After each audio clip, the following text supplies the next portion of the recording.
Yo, Thought Warriors. What is up? How Learning is on. It is I, Van Lathan Jr. And it's me, Rachel and Lindsay. I'm back. Fucking God. Where are you at? That forehead and all. Brought the forehead back out for y'all. You got yours out too. I knew that you would draw attention to it. Because today to yours or mine? Yours, because today is one of those forehead days. Mine speaks out for itself. No, but you have days of forehead and then you have days of five head. It's not the same all the time. Sometimes I try to hide it. Like I could hide it right now. You could? Like there are ways I could wear my hair where it's 4.5. Oh. It's less-ish. Yeah. I'll point it out next time I do it. See, if I had flipped my hair a little bit to the side, it wouldn't be as pronounced. But like, we in this thing. Fascinating. So are there times when you go, I'm serious. Are there times when you go, too much forehead today? Got down 100%. Wow. And to be very honest with you, I would have done my hair differently, but I just landed in Paris and it's crazy traffic here right now because it's Men's Fashion Week. And I was like, I have to get to the podcast. I have to get here. So there was no time. There's no time to be cute. We got a lot going on. I mean, I just needed to be here. You know what I do that with? And it doesn't even matter from when I was really fit to now. That's a titty thing with me. It's titties. Oh, middies. Middies. It's a midi thing. Sometimes I wear something and I go, they're poking out a little bit. That's fine. You got to do it. And then other times, the shirt doesn't have enough structure to it. And because I have low hangers. See, I don't have the titties that pop out up here, the pointy ones. Oh, they're not perky. Okay. Right. So I have, because up here is muscle. This is muscle. I only really have the titties at the bottom. And even when I was in great shape, it still wasn't a great shirtless era because I have the little bottom hangers right there. I never knew what to do about them. Okay. I'm going to call those manoobs. Okay. We're into it. Middies are perky. Okay. Oh, yeah. Manoobs got a little weight to them. Right? They stick out down low. I remember there was this guy at the gym and his name was Diego. And I would always see Diego working out. Don't out Diego. Nah, Diego was a nice guy. He was one of those big swole niggas that played basketball and you were always like one elbow away from having to go to urgent care. So, you know what I'm talking about. He could play, but he was strong as shit. Yeah. And I remember, this was at me, because there was a time when I did maybe like 400 push-ups a day.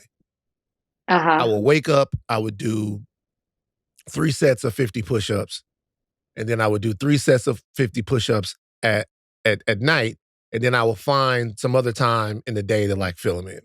And it was, but no matter what happened, still there was a little bit at the bottom. It's very funny. I went up to Diego one time and I went, bro, I'm having problems with the bottom of the tit area. Like, what should I do? This freaked him out so bad. I don't know why. I don't know if he was offended. Not offended.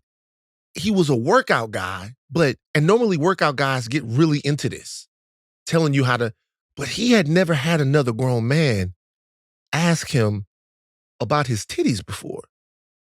He had never had that. Maybe he didn't consider himself having them. No. And this is why I say offended. I wasn't asking him about his. I was asking how I correct mine. But why are you asking him? Because he's swole.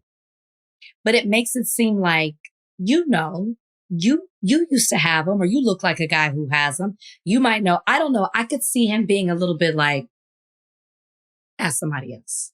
Nah. Kind of like if you walked up to somebody and was like, yo, what do you do for your forehead? And they're going to be like, why are you asking? I've never considered this. When I went to him, because he was like, why don't you do some, cable pickups? I'll pick them up. Cool, bro. Out of my face. I was like, what the fuck? He didn't say out of my face because me and Diego. But he was like, he was uncomfortable. Yeah.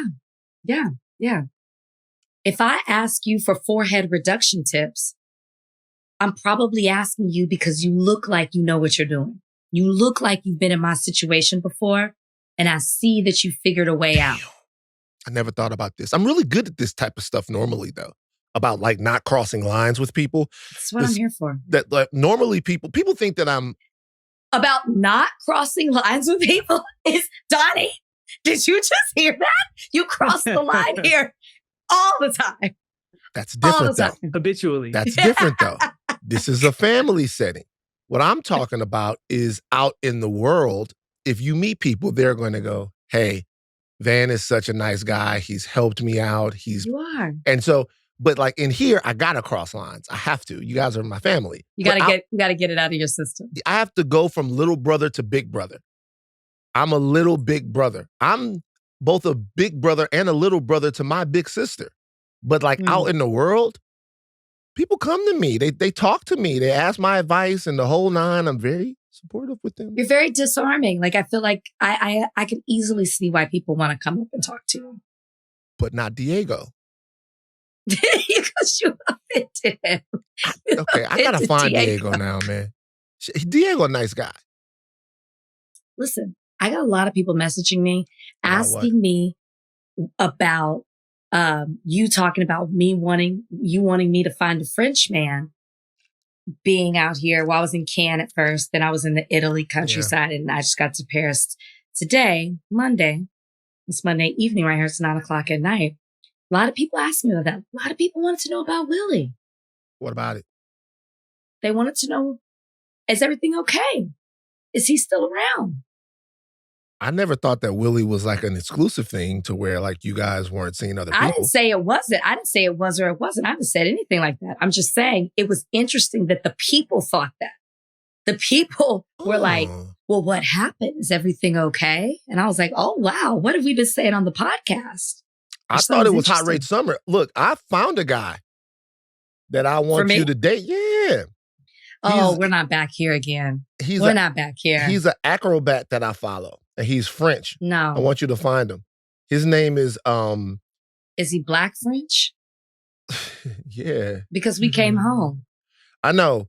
See, so if it's French, if it's a Black French guy, he's going to be an African, right? Am I wrong? He's going to be African. Well, guy. Most likely, but that doesn't mean that that's necessarily the case. So this guy's name is Momo, aka Skywalker. Momo_Acro. And he's take a look. He flips. I've been following him for a long time, and he's French. He's out there in France. He flips around. I don't like that. You don't like the fact that he's an acrobat?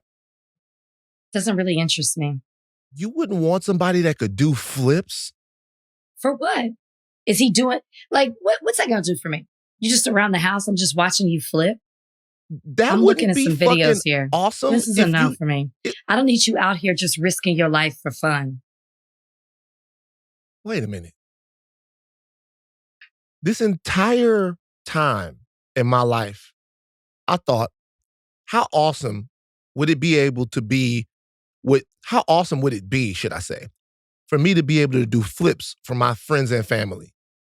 Like if I could do flips. So you mean to tell me right now if I could do flips? So if we were all hanging out and we had a couple beers or whatever, and everybody's chilling, and I just went, y'all, back handspring to back somersault, everybody wouldn't go, yeah, do it, Van, do it. Y'all wouldn't be into that. Donnie, am I tripping? Wouldn't be able to. I would be so into that, but not for the reason I think you think. I would want you to fuck up the flip. And honestly, I'm rooting for chaos. So you want me to do the flip and then bust my knee? You brought up alcohol and doing flips. Naturally, it's like, all right, he's not going to pull this off. I think this guy, Momo Acro, is the coolest nigga in the world because of his ability to flip. Didn't say he wasn't cool. But like, after a while, what you going to do? Flip while we're having conversations? Flip into a date? Flip into, like, what are we doing here? After a while, the jig is up and it gets old. Like, if you wanted to show me that you could do a backflip, I'd be like, go for it, Van. Unlike Donnie, I wouldn't be rooting for you to fail. But after I've seen it, I don't need to see it anymore. Okay, I just want to let you know, this guy doesn't do a backflip. Okay, that's not what he does. He runs and vaults over like 10 people and then flips like 4 feet into the air and walks in the sky. What has to be done to impress you women? You mean to tell me that cool. What has to be done to impress you women? I didn't say it's not impressive. Like, I bet if he had a money phone, you'd be into it. If he had the money phone, you like that type of shit, though. You like that shit, don't you? No, yes, you do. I'm gonna pass. Money phone. You like I'm that sure type. he's lovely. He's probably taken. What impresses Rachel? There's a lot that impresses me. Well, I'm impressed by intellect. I'm impressed by talent. Oh, you made a face. You don't think I like being around smart people? Well, there's some. I know you like being around smart people, but there's some people that I've talked to that maybe weren't the sharpest knives in the drawer. Go ahead. I like intellect. I'm impressed by creativity. Okay. I'm impressed by, true. Yeah, I am. I'm impressed by really good conversation. Like we could chill and do nothing and just talk to each other. I'm very impressed by that because that means I'll never get bored with you. I'm impressed by, let's stop there. Flipping. What if you were, we got Khanna coming on the show in a second. We have to talk, but I haven't had my sister on the podcast for a second and she's out there. I have to say, you've been holding it down. I have to give you props. Thank you for holding it down for Higher Learning. No problem. Have you been walking around in France with a baguette? Because the last time I was in France, I saw mad people walking around. You're making a face. Just a baguette. Yo, this is a thing for real. You're making fun of me, but no, I'm not. At least 15% of the people in Paris, when I was in Paris, had a piece of bread when they were walking around on the streets of Paris. No bullshit. I'm not making it up. People, they did. They had a baguette. They had a piece of bread. I just got here. On Thursday, I'll be able to tell you more. CT, have you ever been to Paris before? You've never been? Donnie, have you been to Paris? Nope. Ashley might have. Ashley probably has. But I'm telling you, people were walking around and they had a piece of bread, right? And they would sit down. They would take the bread. They would fucking rip the bread. They would eat the bread. They would throw the bread to the... I swear, they would throw the bread to birds. It's like 99 or 2000, whatever it was. People were eating a piece of bread. They had a piece of bread walking around in Paris with the bread. I'm like, what the fuck is going on? It's true. Well, there's a lot of like fresh bread is a thing. I'm not surprised by that. I'm not surprised, but you lost me when you said then you saw them breaking it apart, taking bites of it, throwing it to the... I promise you, the people in Paris were walking around and they had people walk around with baguettes. Donnie, go on the, put pictures under this of people in Paris with a baguette. Like find the pictures where they're taking a bite out of the bread and also throwing it to the birds. I want all of it. I saw people walk and then sit and then bust that bread open and then eat the bread. I saw people toss the bread to birds. The birds were there because they knew that bread was available. This happens in Paris. Yeah. Birds are everywhere. All right. A lot of news today, guys. It's going to be a show that starts off pretty serious and then gets into more, not silly stuff, but cultural stuff at the end. Obviously, you guys have already heard now that Iran responded. Well, first of all, the U.S. attacked Iran. 3 different attacks, 3 different nuclear sites with 30,000-pound bunker busters. That was on Saturday. If you were listening to us now, it's Tuesday. However, Monday, which is today, we've gotten word that the Iranians have responded with an attack of their own on a Qatari base, a U.S. base that's based in Qatar, should I say. It's not a Qatari base. It's a U.S. military base that is inside the borders of Qatar. Qatar, which is an ally of the United States of America. We have 2 guests on the show today. One is Congressman Khanna. And there are a lot of things we want to know from Ro in terms of what he knows about the entire happenings in the Middle East, what Congress knows. But also, if Trump is acting as recklessly as people say that he is, then what are the Democrats going to do? Is there anything that the Democrats can do? We'll talk about this. And we'll talk about maybe some big picture stuff with Ro. And we have Akbar joining us again from HuffPost to really answer some of the questions that people have about the Iranian response and all of that stuff. You're in France right now. Yeah. How does it feel to be abroad when all of this stuff is happening? It's a little scary because I'm getting messages, of course, that are saying like, there's already been like, I'm staying with a couple of friends right now, and they're saying that there are rumors about flights not being able to come in. There was a lot of noise at the airport when I landed in here today. There were people wearing Israeli flags, actually, when they were landing, coming into CDG today. It's just, it's weird being over here because obviously I'm closer to it than you, but also the concern of, now it's being reported that they're putting LA and New York and Washington, D.C. on high alert. Obviously, I'm here. I'm leaving. I'm supposed to go to LA. I'm just wondering, is it going to be difficult for me to get back? What does it look like to be an American over here right now? I just got here. I'm not sure. I had a friend walking down the street. Somebody threw water on her last night. Because she's American? So I don't know, but could have been. Is she El Negro? Like, Is she El Negro? No, white, blonde. Oh. Well, maybe that's good for her. Maybe she should learn how it feels. One nigga nights. That's obviously terrible.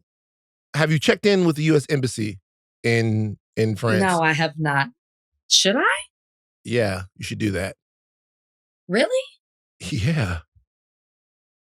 You should do that. You should check in with the embassy so that you get alerts on your phone so that you know whether or not... Do I have to go to the embassy to do that? Or is that just something I could do on my phone? That's something that you might be able to do on a call or something that you might be able to do online, but you should definitely check in with the U.S. Embassy so that you can get information from the embassy about movements or other things, or if something needs... You're an American citizen, like you're abroad and there's something happening, I would check in with the embassy.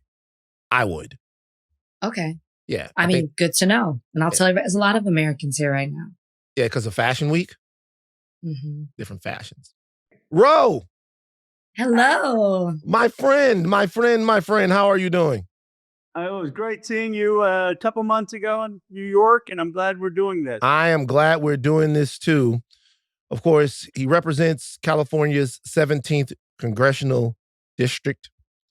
He served as the Deputy Assistant Secretary in the United States Department of Commerce under President Barack Obama from 2009 to 2011. We're going to get right into the interview, Ro, because there's so much going on right now. I think people want some answers. First of all, thank you for joining us. But have you been briefed on either the U.S. attacks on Iran on Saturday or the Iranian response today? I'm just curious. Have you been, as a member of Congress, have you been briefed on either one of those by now? We've had some briefings, but the main briefings will be tomorrow. Okay, cool. So with that in mind, in your estimation, how successful were the U.S. attacks? There seems to be some inconsistency in the messaging. Was Iran's nuclear program, attacks on 3 sites, severely damaged, or was it not? Because we're hearing 2 different stories coming out of Washington right now. Well, we don't have the answers to that because the administration themselves have been giving contradictory assessments. Just yesterday, Vice President Vance said that the Iranians may still have enough nuclear fuel to create 10 nuclear bombs, that they may have removed that fuel from the Fordow site before it was attacked. At the same time, of course, Trump said those sites were completely obliterated. The military has said there was severe damage. We don't have any full assessment of how much damage was done there. But what we do know is this, that Iran has the know-how to build this nuclear bomb. They have the know-how on enrichment. And my guess is that they still have some of the fuel. And so now they're going to get out of the NPT. They're going to throw out the IAEA inspectors. And they're going to say, look, we're going to go down the way of Pakistan and North Korea and do this covertly. We had the way to stop them. President Obama showed the way to stop them with the JCPOA. They were under 5% enrichment. Now they're at 60%, under 5% under what he had achieved. And then Trump came and ripped it all up. You're expecting the big briefing on Tuesday. You shared with us that you have been briefed a little bit. What are you expecting? Because this podcast will come out on Tuesday at this point. But what are you expecting to hear, to learn, or what maybe even what actions may be taken after that Tuesday briefing from Congress? Well, as you know, I'm leading with Massey the War Powers Resolution to prevent us from getting into a war in Iran. I want that to be passed. In fact, they're trying to play games. The speaker today was trying to get a rule to prevent the War Powers Resolution from getting a vote. It's a privileged resolution. That means it has to get a vote under traditional rules, and they're trying to prevent it from getting a vote. Fortunately, there weren't many Republicans right now willing to vote for that. But this is why you had Donald Trump, I don't know how much you followed it, threatening Massey today, basically saying that he's sending his top political team all the money to take him out. It's not just out of vindictiveness. He knows there are Republicans who want to get on this War Powers Resolution. He knows there are Republicans who are concerned about an escalation in Iran. He knows 1/3 of his base does not want us to be sending more troops to the Middle East, more money into the Middle East to defend the Strait of Hormuz, which we need to do, and to get into further conflict with Iran. So the most important thing is for us to get a vote on this so we don't get into a further conflict with Iran. But then we need to know how much damage was done, what is salvageable in terms of getting back to the diplomacy table with Iran, or have we just written Iran off now, and are they going to get out of the NPT? And what is the plan? Are we going to bomb them every year, 2 years, if they start to develop more nuclear weapons? So there are a lot of unanswered questions. I want to come back to you and Representative Massey's bipartisan effort there, because I saw you guys, both of you guys, on one of the Sunday shows yesterday, and I thought it was very interesting to hear that you guys were such in lockstep with how you're viewing this.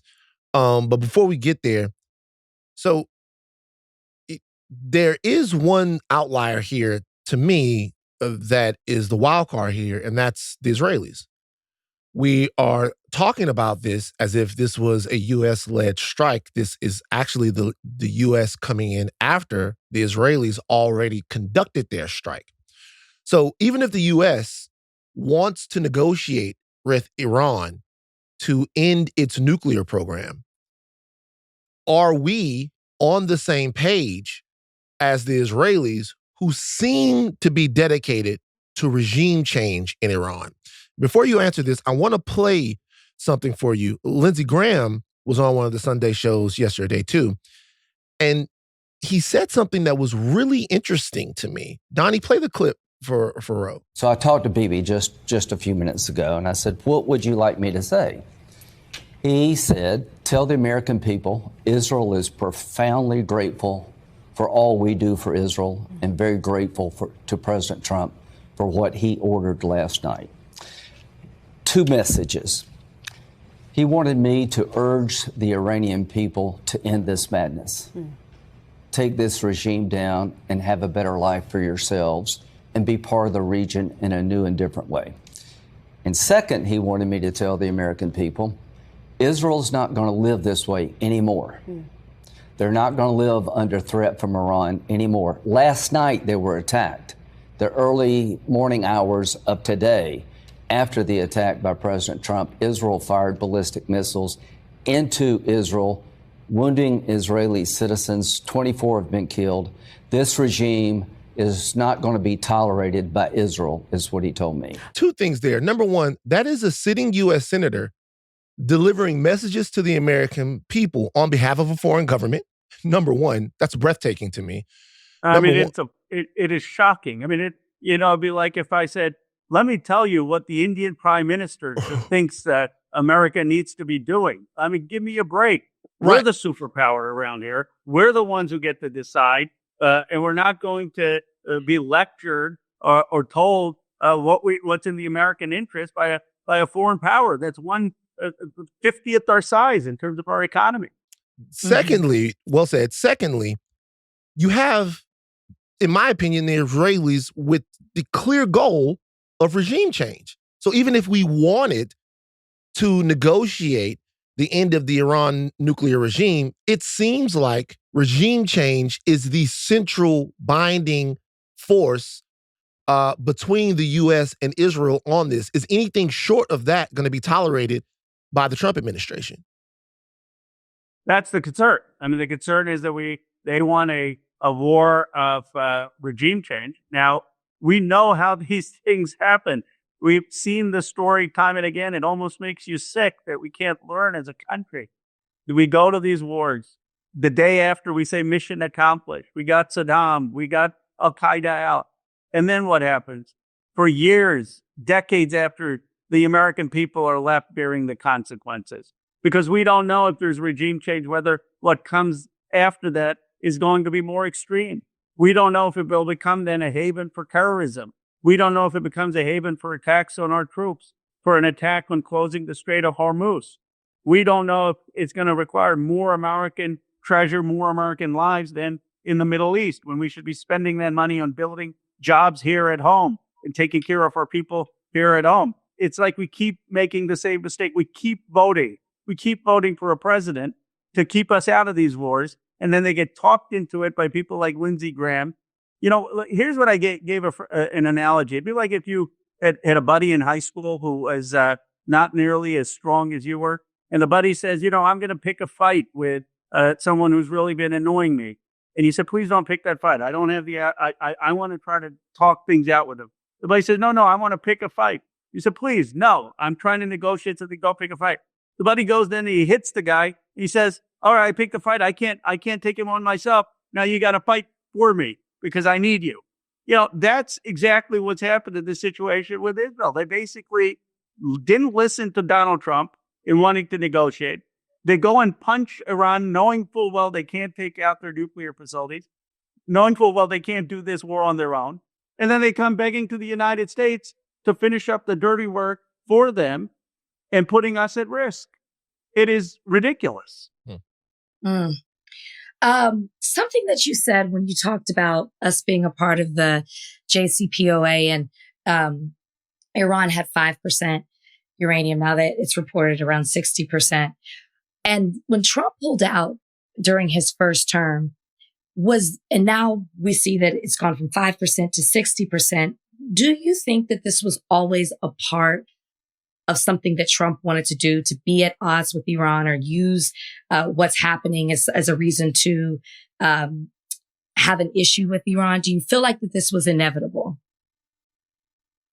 No, I don't know. I think he just got terrible advice and he's been all over the place. I mean, look, I think he got out of the Iran deal because Obama got into the Iran deal. And, you know, he ran saying Obama wasn't born in America. Everything against Obama was his basic rationale for his campaign. And he got in there and he wanted to undo everything Obama did, whether it was the Affordable Care Act or whether it was the policy in Iran. And the reality was it's in the United States' interest to deny Iran a bomb. And Barack Obama figured out how to do it. And the Republicans couldn't live with that. Netanyahu couldn't live with that. So they got out of this and they thought they had a better strategy.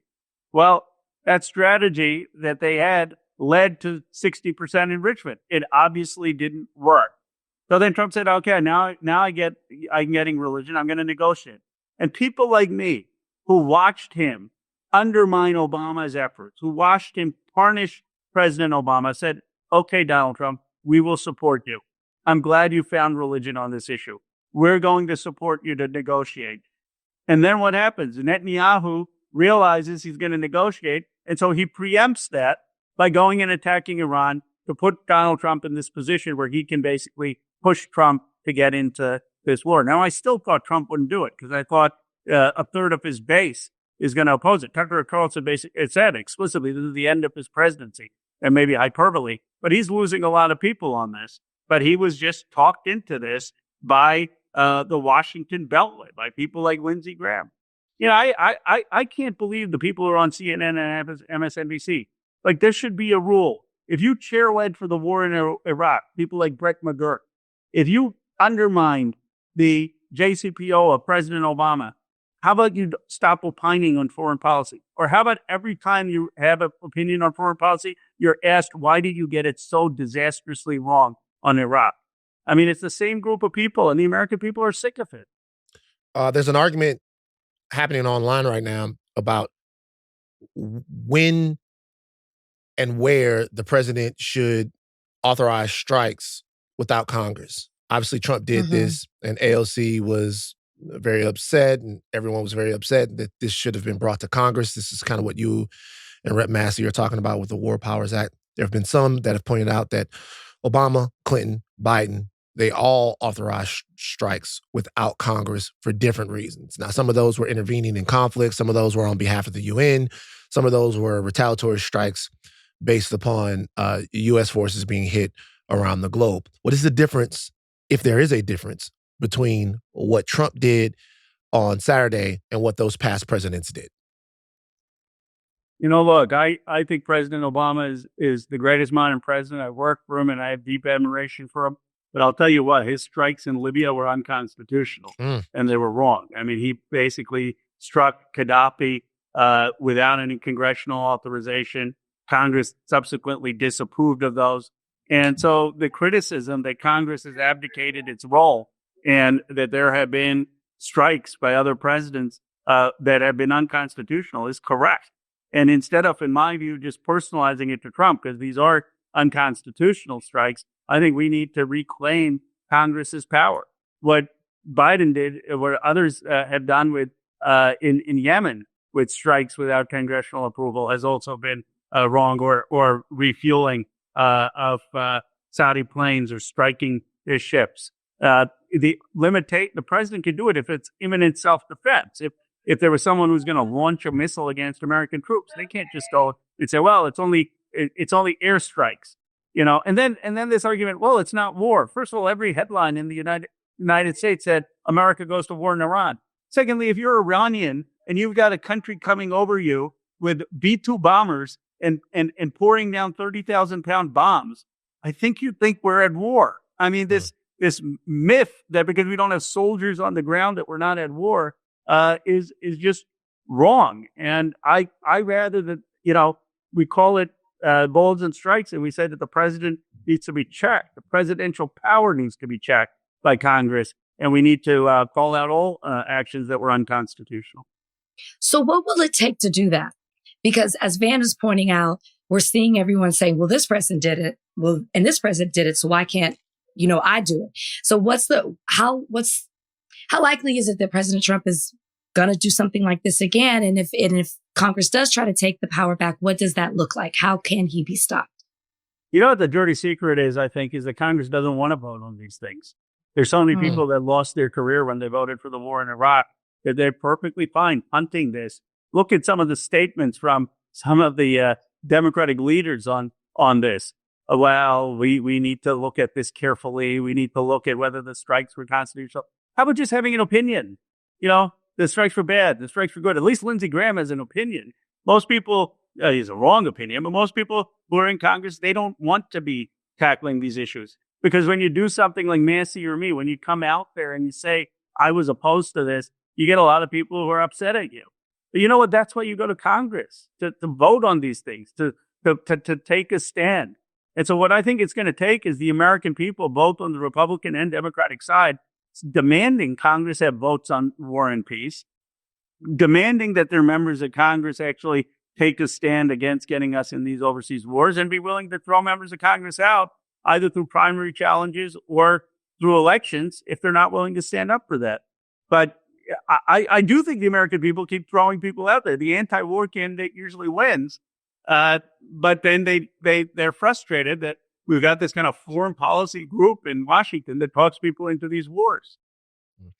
You've been very generous with your time. We're going to get you out of here, but I want to ask you a couple of more questions. Pivoting off of Iran right now and just getting more to the Democrats themselves. I saw both Bill Clinton and Rep. Clyburn endorse Andrew Cuomo over Zohran Mamdani in New York.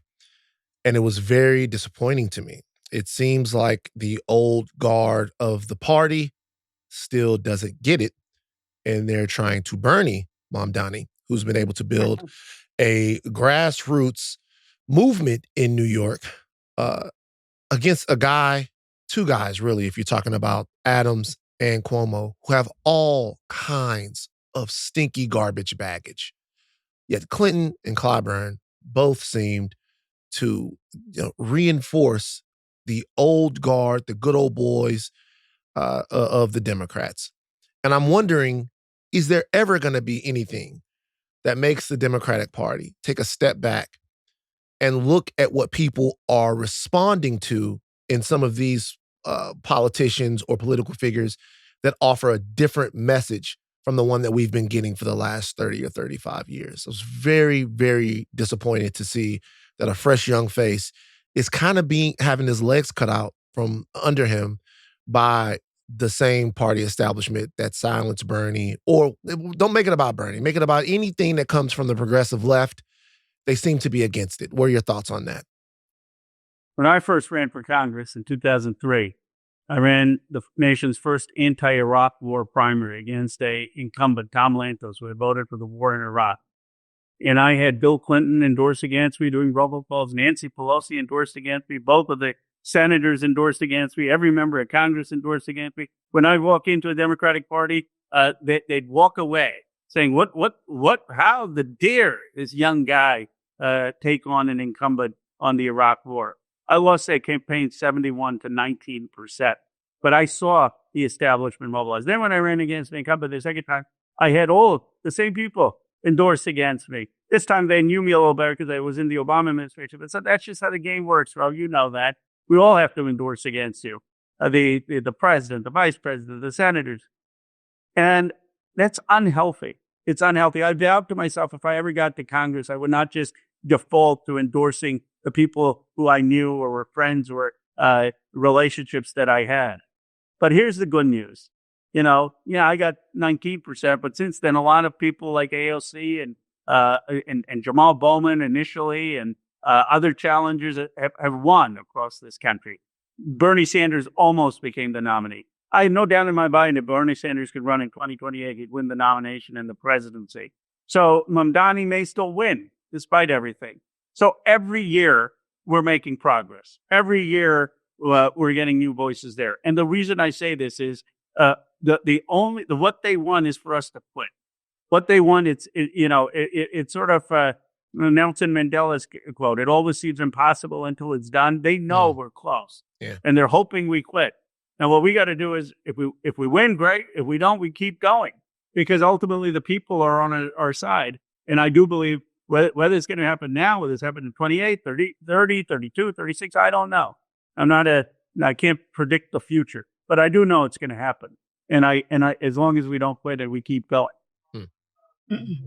I want to talk about the Democrats, and I want to talk about the war, the resolution that you're working on with Representative Massey.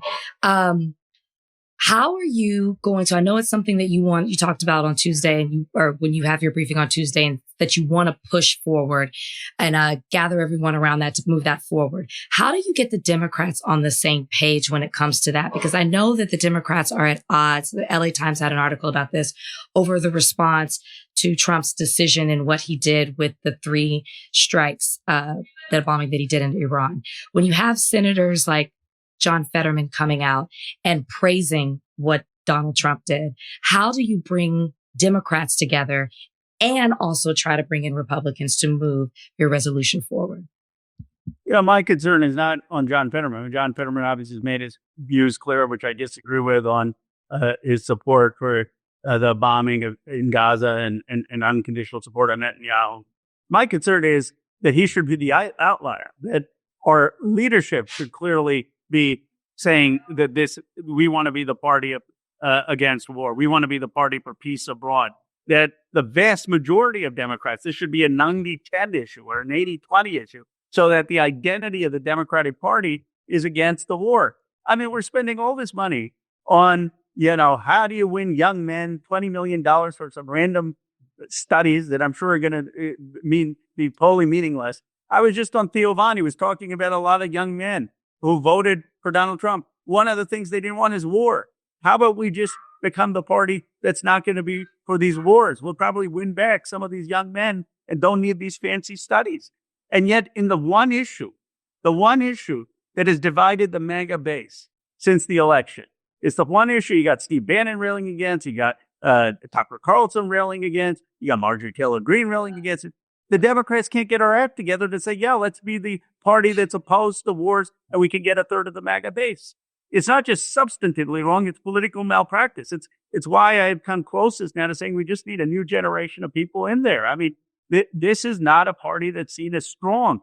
As strong doesn't mean we want to go bomb people. Strong doesn't mean that you got to go like, someone was like, oh yeah, this person would be good for getting young men because they work out every day and bench press. That's not what strength means. Gandhi was really strong. He didn't bench press. King was really strong. He didn't bench press. Strength means the strength of conviction. That's what this party is missing. Yeah. I mean, you don't know if Dr. King was in there. Yeah, he might have been. Maybe that's right. You know what I mean? Maybe that's right. You never know.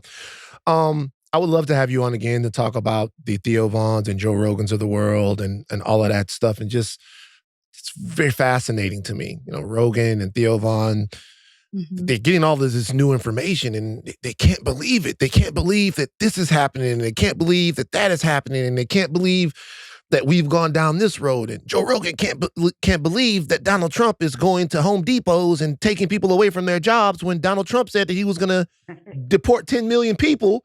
He was going to have to go to some Home Depots.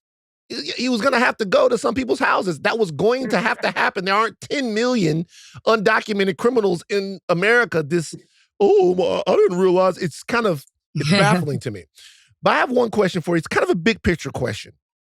I'm assuming as a U.S. congressman that you want the U.S. to be the major power and influencer in the world, that you want us to have the influence and power in the Middle East and other places like that, that you want the U.S. way, the American way, to be something that is strong worldwide. You want that competition between us and China and Russia to go our way. I'm assuming that. I know that why that's good for us. I know why power and influence is good for us. What does the world get out of it? I think when we're talking, go for it. It depends how that power is exercised. You know, we've played a constructive role at times in the world, of course, not just winning World War II and defeating tyranny and fascism, and not just defeating communism, but leading the decolonization movement in the world, right? I mean, my grandfather, Mamdani Dillon Clark, spent 4 years in jail as part of Gandhi's independence movement. The British weren't going to do anything to give India freedom. It was FDR who said to Churchill after World War II, you can't keep these colonies that led to Indian independence. Kennedy pushed for decolonization. So I guess the question is, okay, we have power. Are we going to use that power to stand up not just for freedom in the United States, but for the self-determination of people, for human rights, for peace? Or are we going to use the power to conquer other lands and violate other people's rights, the way authoritarian countries like China or Russia have done? My belief, my deep belief in this country, I have the most inspiring speech, I think, in American history that should be actually taught like Lincoln's Gettysburg Address or the second inaugural, is Frederick Douglass is a composite nation in 1869. Frederick Douglass was enslaved for almost 20 years. He becomes a free man, and one of his first offenses is of Chinese immigration. And he says people from China can come to the United States, and all of the traditions that aren't so great, they'll fall away in the free era of America, and the best traditions will become part of America, and will become a nation of all nations, a composite nation, a beautiful multiracial democracy. And if we did that, if we do become a cohesive multiracial democracy, then I think our power also will be exercised justly, because we would have the narratives and understandings of people around the world and how they see us. That's the hope. It's not just to be the most powerful, it's to then exercise that power in a just way. Last question for me. I want to ask quickly. Right before we hopped on this podcast, we found out that Iran had struck the U.S. base in Qatar. I think what people want to know is it too late? Is war inevitable at this point? It's never too late. You know, I was talking to a spiritual leader yesterday. I'm of Hindu faith. He was of Hindu faith. He said, you know, ultimately war is easy to start. It's hard to stop. And any leader he meets, he says, what are you doing to stop war? We can always stop war.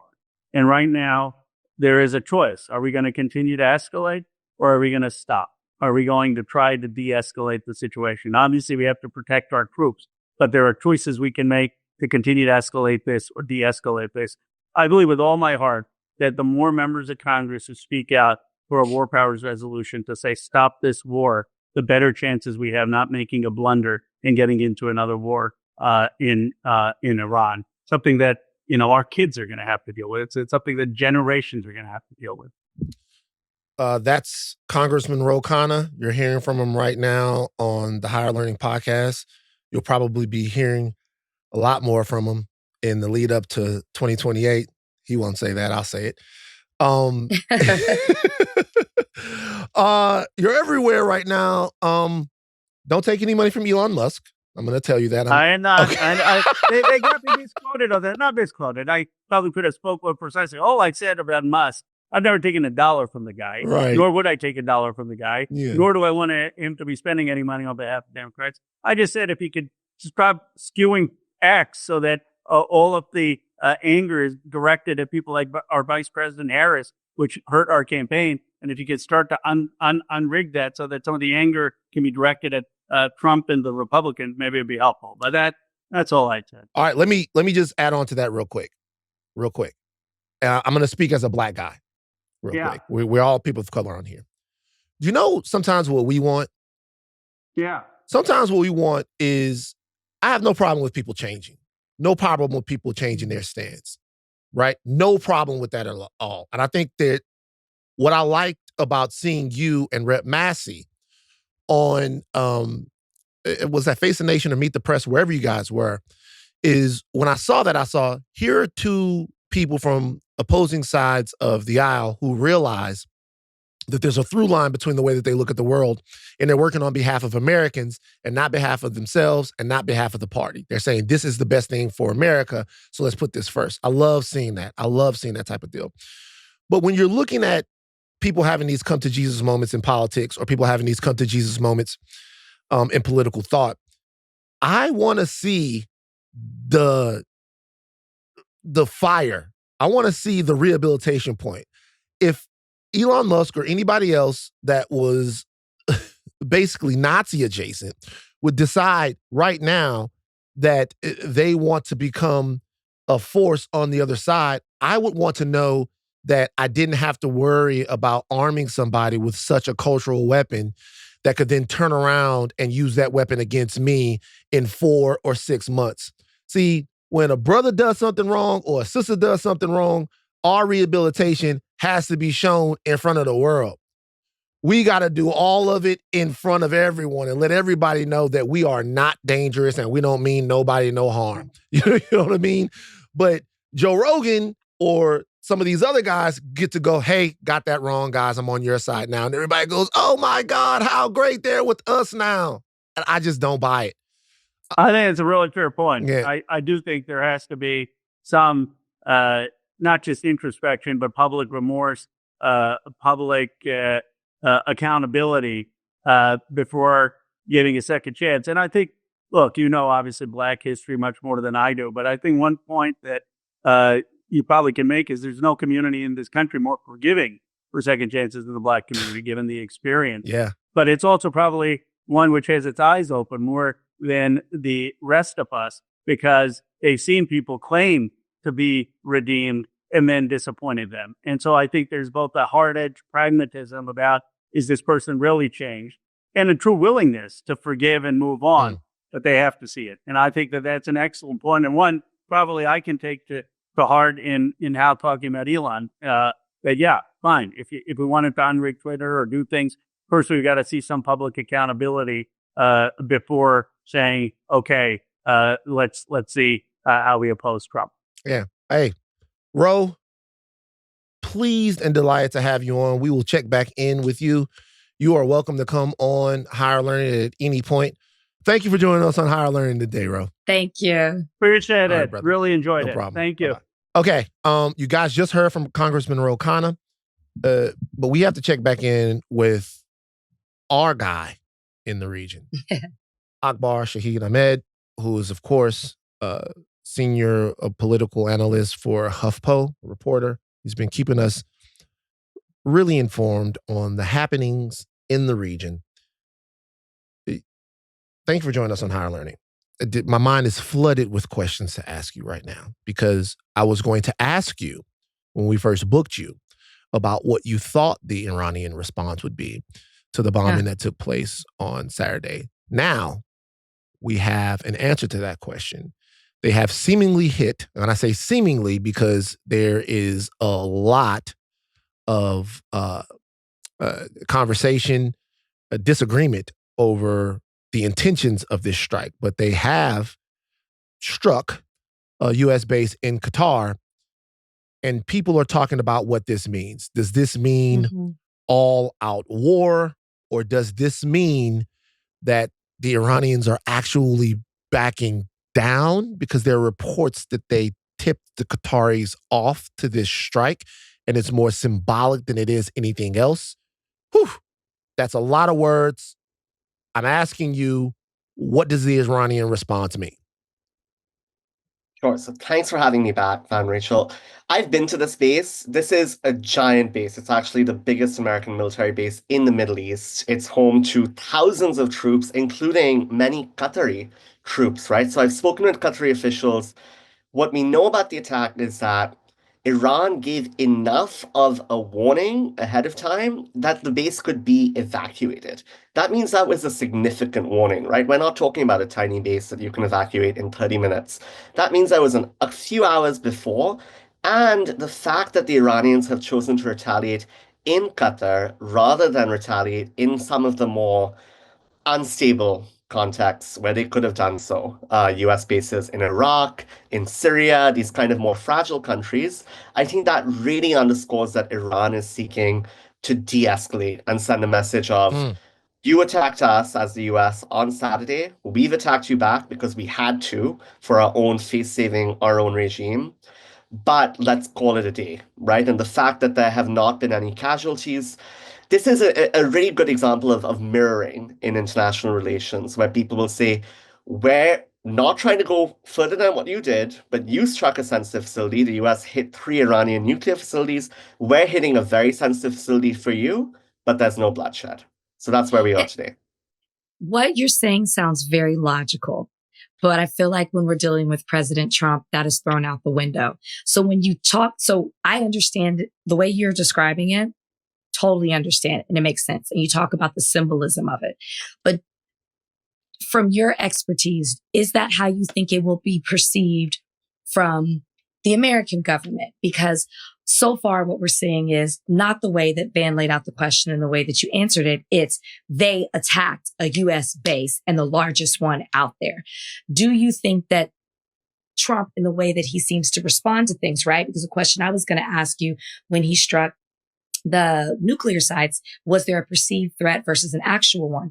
To me, it seems as if he wants to puff his chest out and to show he is willing to respond. So how do you think the U.S. will respond to the attack at the U.S. base? You're absolutely right that President Trump is extremely unpredictable, volatile, right, and surrounded by advisors who are very unwilling to criticize or question him. I think that's what really worries a lot of people in this moment. It's not the kind of team of rivals, team of empowered cabinet that, say, President Barack Obama had, right? That said, there are voices from within Trump's own movement. Steve Bannon has been one of them. I was at breakfast with him last week, where Steve Bannon, the right-wing commentator and former White House official, he's really been pushing the charge. Tucker Carlson, former Fox News personality, these people have been saying, Trump, for your own movement's sake, don't get into a war. But there is always that instinct with Trump to be the biggest bully in the room, to be the loudest voice, to demonstrate strength, masculinity, these kind of dynamics he's obsessed with. So we don't know. I think a lot will depend on those conversations in the Oval Office. One person I would really highlight for folks is the top US military commander in the Middle East, Eric Kurilla. He's been a kind of really hawkish military first voice. He's been close to Trump and I think has been influential. And then there's the other factor of the unpredictability of Israel.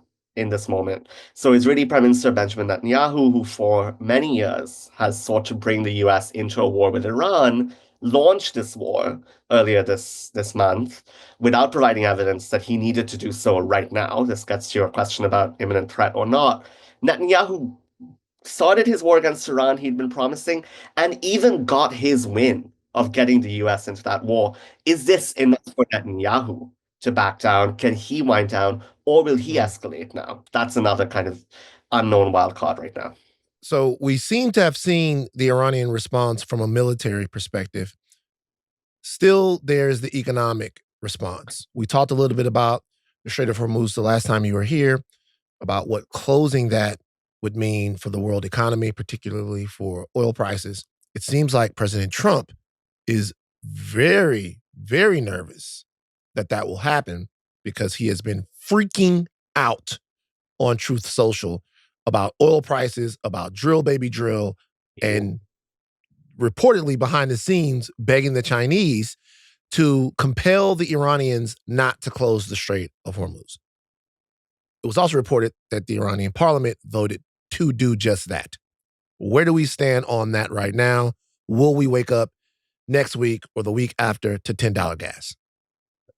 The dynamic I was talking about inside Iran, where they did this calibrated response, they had to do a face-saving response, that echoes their past behavior. But something I've really been struck by in the last couple of days talking to Iranian sources is what you were talking about with the parliament and the Strait of Hormuz. Because of the sense within Iran of two things. One, Israel has now been pummeling them for over a week. Civilian neighborhoods have been hit.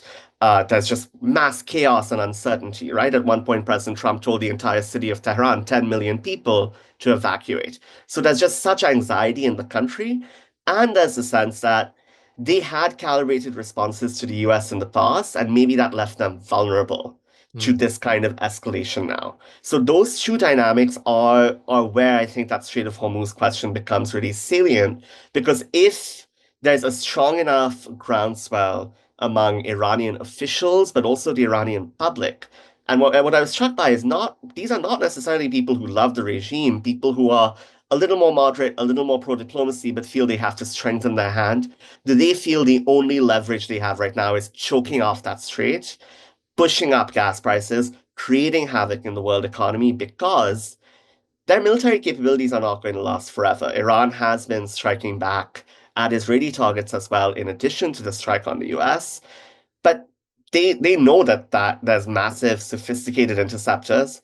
Economic tools are a tool they haven't yet used, and it's something I think they're holding back to see if Trump goes into a kind of diplomatic off-ramp.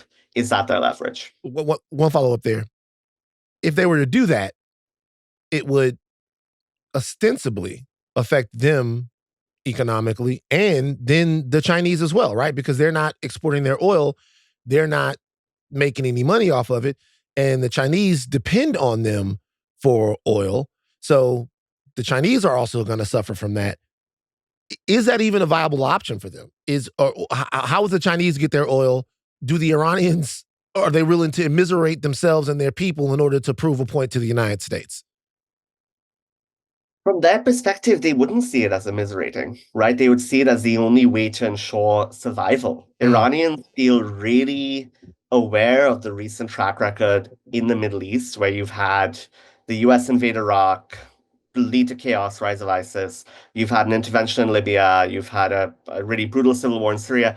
Iranians have looked at all these contexts and I think feel they're at a make or break moment. And this is where the US and the international community and China and Russia, to an extent, because they've been interested in this nuclear issue as well and supportive of diplomacy, they have to get Iran out of a stage of thinking this is a battle for your survival of the regime and of your country and of literally your livelihoods and your lives, and get it back to, are we talking about Iran's nuclear program, which is what this whole situation was supposed to be about before we got into a war where now we're talking about regime change.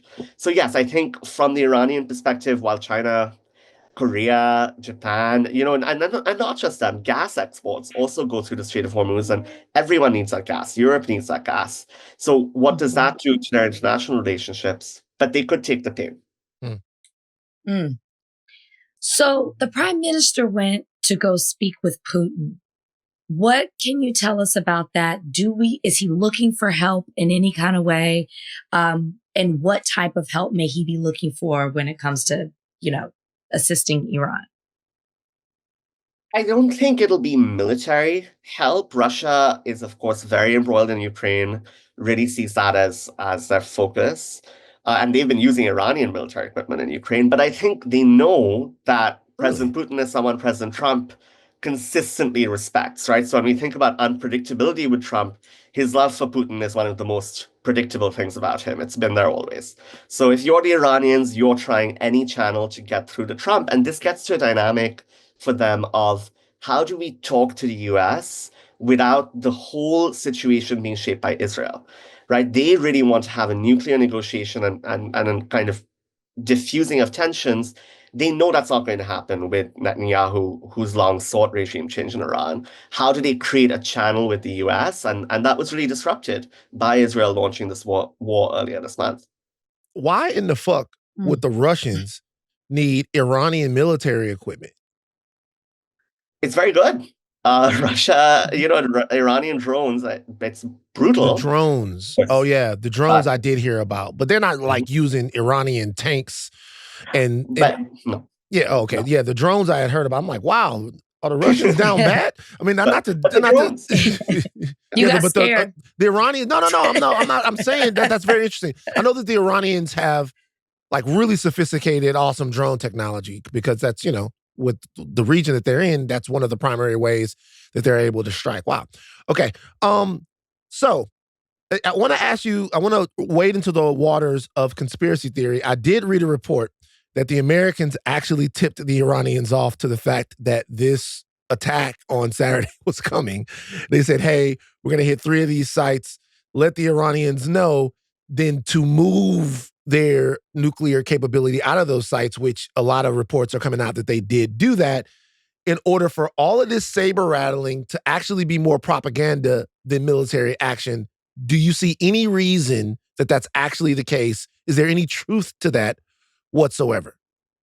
There's a track record of the US using back channel routes with Iran to, as you say, stage attacks, right? It's really, you're seeing this as theatrical, where the US has, even under President Joe Biden, often said to the Iranians, we're going to do this, let's limit the casualties.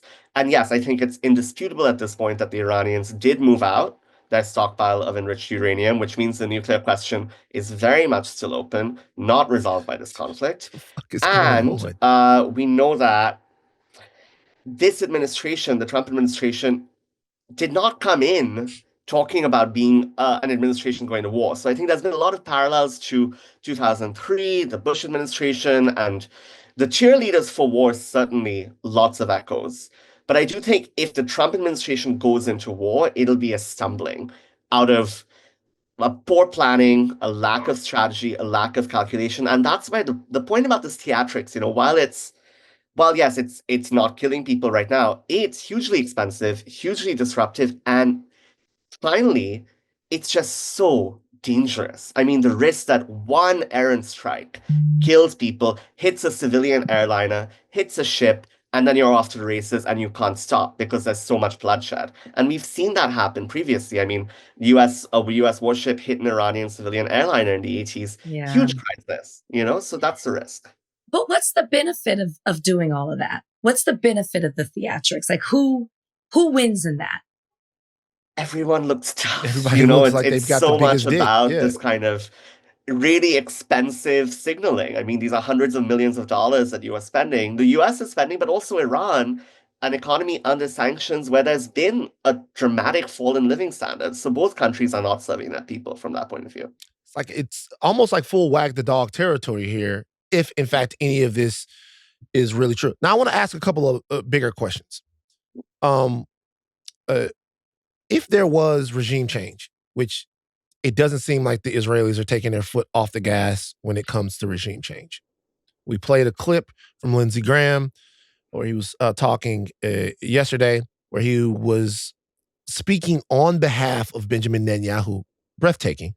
And he was talking about how evil the regime is and how Israel will not live next to the regime. So it doesn't seem like he's given up on his goal of regime change. Would that be possible without the Americans occupying Iran? Like, if you were going to change the regime, you can't do it through airstrikes.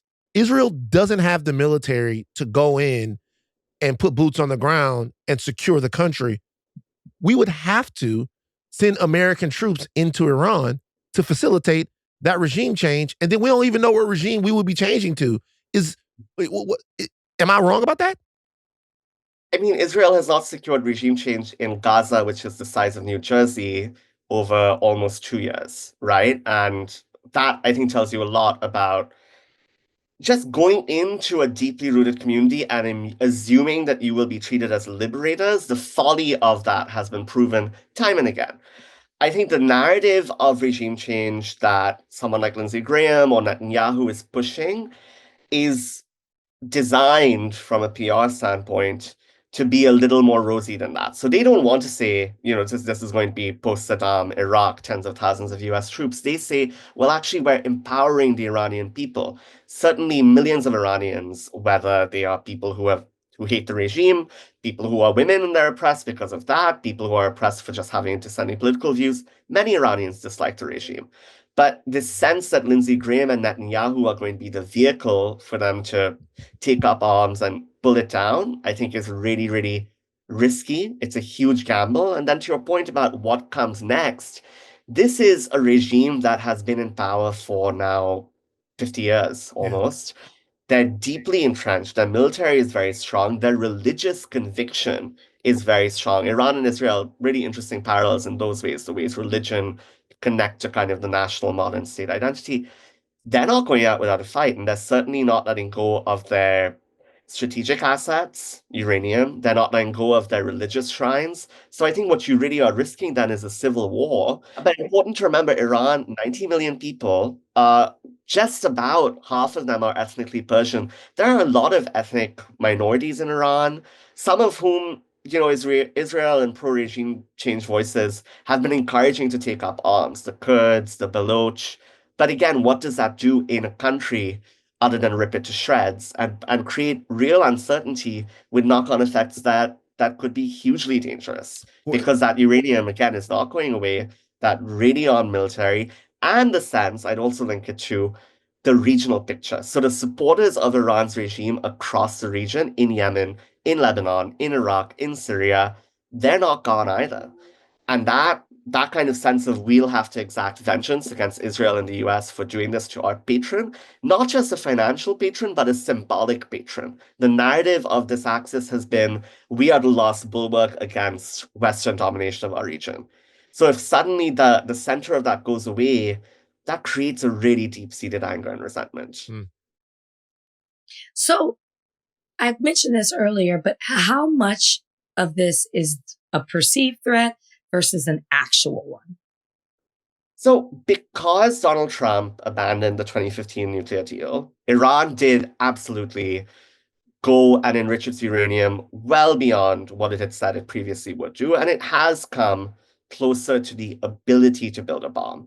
So yes, there's a threat of Iran deciding it has to build a nuclear weapon, which for the US and Israel is a red line, and even for some regional countries like Saudi Arabia is a red line. Those countries also feel if Iran gets a bomb, then we're going to build nuclear weapons. And then you kind of have this really dangerous situation again in the Middle East developing.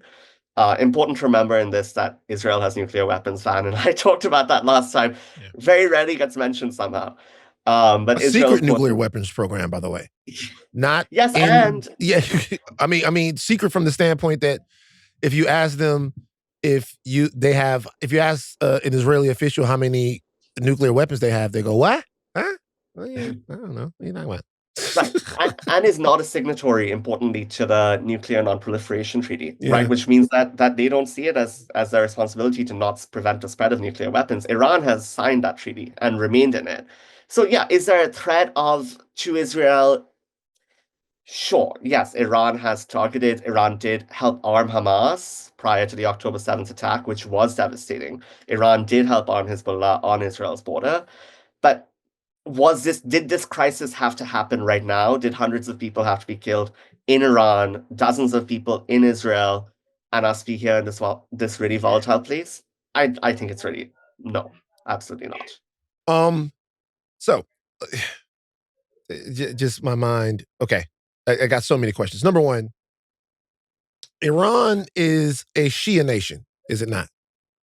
Primarily. Not fully, but chiefly. Is there a chance that the United States props up a Sunni majority to wrest control and realign Iran with the major powers in the region?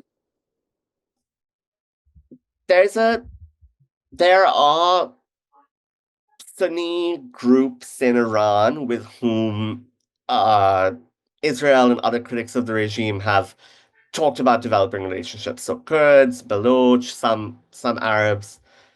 But the long-standing oppression of those groups, they're not empowered to step into power right now. They're pretty far off from it.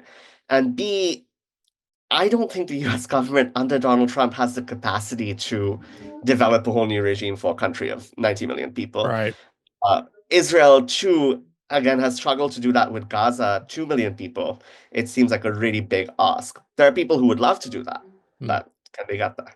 Second question in that entire deal is, okay, so a lot of people are concerned about the war in that region, but then there are other people who are concerned about New York being on high alert, LA being on high alert, and the prospect of terrorism here.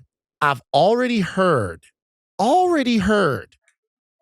some of the Trump officials Bidenize their response to the potential of a terrorist attack, saying, hey, just to let you know, yeah, that could happen because we have no idea how many people we let in the country under the Biden administration. So we're telling you right now that we're not safe from that. And also, we appointed a fast food clerk to be in head to head up the terrorism or the anti-terrorism apparatus of the United States of America. It seems to me, though, that if the Iranians aren't willing to directly hit the United States in Qatar, then executing a terrorist attack in New York, Los Angeles, Chicago, or Miami, where Americans would be killed in a really major way, would seemingly be off the table. How much coordination would there be from when they say state-sponsored terrorism? Are they saying that there are people who are sympathetic to the Iranian cause that are in terrorist organizations everywhere, in Hezbollah, in Hamas, in the Houthis? Or are they saying that Iran directly goes hit now, hit here, hit there? So I guess I'm saying, how real is the terrorism threat from a country that doesn't even seem to be willing to actually and full-throatedly attack American interests in that region? We have to see this talk from the Trump administration of a terror threat in the context of it seeking to centralize power, defy judges, defy accountability, and have the ability to really control American society in an unprecedented way.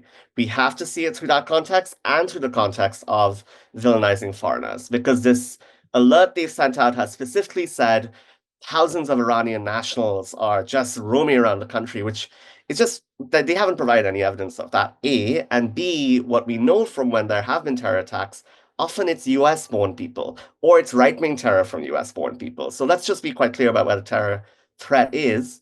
All that said, Iran, US and European intelligence do know that Iran does have probably sleeper cells in the US and Europe, and also Latin America, importantly. So there is instability and danger that could be triggered. I think the risk, the likelihood of that, as you say, the regime doesn't have a record of doing that, certainly not when it's on the cusp of trying to de-escalate, right? If the regime were going for an all-out, how do we destabilize the US, we're just in this confrontation contest with them. But they didn't choose to spark this moment. If they had, I think that would have been all sorts of strategic, sophisticated plans, but I don't think we're at that place right now. Should people in New York, LA be at high alert? be it alert of the federal government using this moment to solidify what some academics call, the imperial presidency abroad, because you just spoke with Congressman Khanna, Congress has surrendered so much power on foreign policy to presidents that has created a pathway for presidents to exert more authority at home. We saw that in the Bush administration. Are you saying that we should be worried about a false flag? No, what I mean is the Trump administration saying Iran is going to do this, and so we need to do whatever. I see, like we need to deploy overreach. Troops. Yeah. We need to deploy National Guard. Right. We need to round up all Iranian nationals. Right, which in the Bush administration there were registration things for Muslim men. I mean, I as a kid remember accompanying my brother to one of those. Mm-hmm. So that exists in living memory in the United States, and that's what I tell people to be cautious about. I want to ask you about this. The president, I think it's Richard Haas, I think I'm saying his name right, of a Council on Foreign Relations, was on CNN, and he said this. So, not this part, but assuming that there were no theatrics, that the U.S. didn't tip off Iran in any way, right? That they just did this. He said, I think the more interesting thing other than retaliation is reconstitution. And he goes on to say, what lessons did the Iranians draw from these attacks? And then he goes on to say that they may say something like, well, we'll decide that this would never have happened had we had nuclear weapons. So their retaliation right now may be a little modest, but then maybe years down the road, this incident or these incidents might put them on a trajectory. When there's another crisis, they'll be in a completely different position. Your response, thought on that? That is scary. I'm not a conspiracy theory person. I kind of am on this page where they didn't know. So we need to be asking the questions. What lessons are they learning from this? What did they learn? Okay, this is what happened this time. What could happen next time? And how do we better prepare and arm ourselves? Yeah, I think there's a really high likelihood that the Iranians have taken the lesson. We have to have secretive facilities. We have to have backups for our backups, right? And that's where I don't think, for all that there's a lot of talk about, can Trump get us back on the trajectory towards a new nuclear deal? I don't know that any new nuclear deal would be as strong as the deal that Obama was able to get, because he was able to get really tight limits on Iran's enrichment and a huge degree of access to the International Atomic Energy Agency, IAEA, to Iran's facilities. Now you've seen a lot of Iranian officials actually say, we don't trust the IAEA. Maybe they gave the US coordinates and information about our facilities, right? And whether that's bluster, that the risk that people on the inside believe that, what you're risking, right, Rachel, I think this gets to your question, is you're risking the development of another North Korea, right? A more kind of, how do we pull back from global economy and feel we just need to be really, North Korea developed a nuclear weapon and no one's attacked them, right? So how do we become that? And that's a fear, and it's not just that, it's a missed opportunity, because the US and Iran do not fundamentally necessarily have to be enemies and adversaries in this way. All right, last question for me. And thank you so much for your time. We might as well just give you a standing spot on the podcast at this point. The Iranians will not negotiate directly with the United States of America. The accusation from J.D. Vance, from Donald Trump, from everyone, is that they were negotiating in bad faith to end their nuclear program for the last month. They haven't really given us an idea or any actual tangible ways that they were negotiating in bad faith. We've heard that they've been stonewalling, that they wouldn't answer, that they were aloof and all of that. But it's all very cagey. We haven't got, okay, this is the way that we knew that they were negotiating in bad faith. But what we do know is that they won't negotiate with us without the Qataris, without somebody else acting as a go-between. Why? Well, I think there's two things. One is, it's important to the regime. It's a sensitivity thing. They don't want to be seen as bending the knee to the United States. I mean, that's just fundamental to who they are as a government, right? Especially in a country where there was a US-backed dictator previously, from whom this current regime took over. They want to be very clear, we have our sovereignty. We're not, recognizing you or establishing relations with you. So they use Qatar, Oman, other countries as mediators, Europeans sometimes as mediators. In terms of the actual terms of the deal and why that changed, the previous deal took close to 3 years to be negotiated, right? This doesn't happen in... Donald Trump began nuclear negotiations with Iran in February and went to war in June. So, this doesn't happen in 3 months, ever. That said, too, yes, Iran, I think, delayed in some spaces in responding. The really significant thing that changed in the course of that nuclear diplomacy, though, was that the US shifted the goalposts. So the US went from saying, you can have, like the Obama era deal, you can have some enrichment of uranium, to you got none, to zero. So that is the US saying, we're not even going back to that old deal. We want you to give up a whole lot more. Then the vice president is lying, because he's been going everywhere saying that it's okay for them to have a civilian or a civil nuclear, a civil nuclear program and a civil enrichment program. He's been saying that on every show that he's been on, but you're saying that that's not the case. I mean, the vice president also said this isn't a regime change war, and then his boss said less than 12 hours later, we want regime change in Iran. So I think this administration is a case of right hand not talking to the left hand. Trump's diplomatic envoy, Steve Witkoff, who's just a businessman, he's not a seasoned diplomat by any means, said no enrichment. And that became kind of a poison pill in the talks. I think Avance would prefer to get back on that road, but diplomacy is very hard, and how do you get a concession from the Iranians that Trump would also accept as sufficient? I'll pose to you the same question that I posed to Congressman Khanna on the show. Do you think that war is inevitable at this point?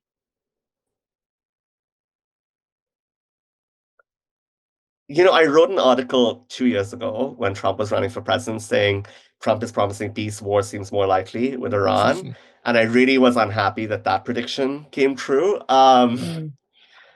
So, there's no denying that the US is currently in an active conflict with Iran, right? It might not be a full-scale war, but the US is in conflict. It has intercepted Iranian missiles. It has bombed Iran's sensitive sites.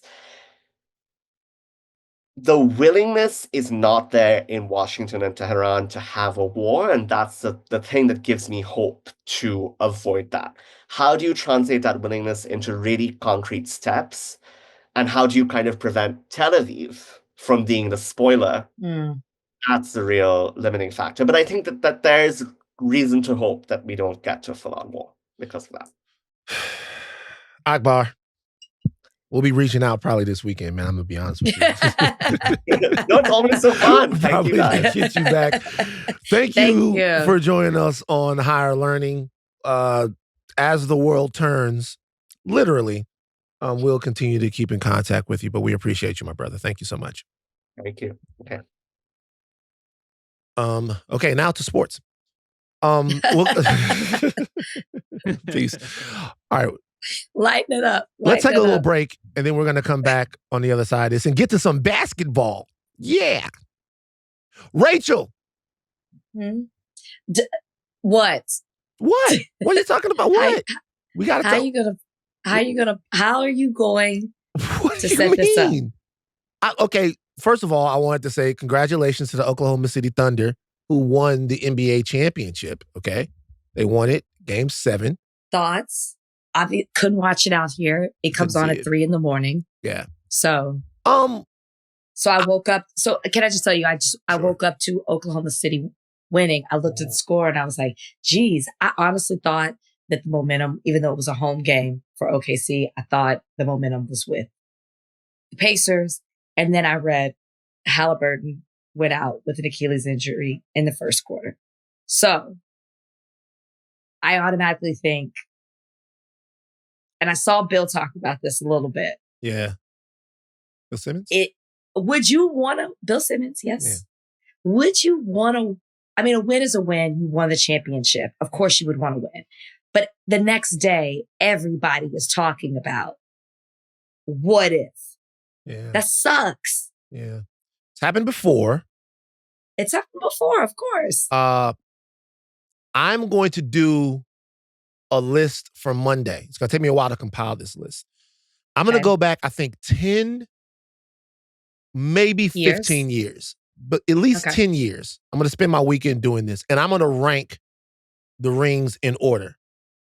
Like, what are the real rings? Because there are some rings in the last decade to where this person's been hurt or multiple people have been hurt to where... Or there was a bubble. Or there was... Be careful. I'm just saying. You talking about the Lakers. Or there was a bubble. Okay, just you know what I'm saying, respectful. You know, you in LA now. Like, you don't want to go out and run into James Worthy. I'm at Paris. And then you have a problem with James Worthy. You don't want to see James out at catch or something like that, and you get Big Game James coming over to you and being like, yo, what's that shit you was talking about? The Late I'm Show? just telling you what the people were talking about. Don't act like it wasn't a topic of conversation. I'm going to go through every year, though, because there are some rings out there. Not every ring is created equal. There are some rings out there to where if you look at it, it's like, God damn, not to hate on Giannis, that Giannis ring, Giannis went and got that from Phoenix, but that Giannis ring had a lot of stuff going with it. You know, Durant gets hurt. Durant and Clay get hurt for the Raptors ring. All right. But then on the other side of that Warriors ring, you have Kyrie Irving and Kevin Love getting hurt. So there are some rings out here. Not every ring is created equal. All right, there are some rings out here. I'm going to go through every single year and talk about it. And I'm just saying, don't just talk about injuries. Talk about the bubble. Talk about people missing a game due to being ejected before, due to fouls. You know, those are conversations too. It's going to take a lot of work. Yeah. Mm-hmm. No, you're right. I mean, all of that has to do with it, right? You're right. Also, maybe the favorite team gets knocked out, and once they get knocked out, it's like all of these rings aren't created equal. There's so much to, There's a lot of stuff going on. Yeah, I'm with it. However, still though, congratulations to the Oklahoma City Thunder.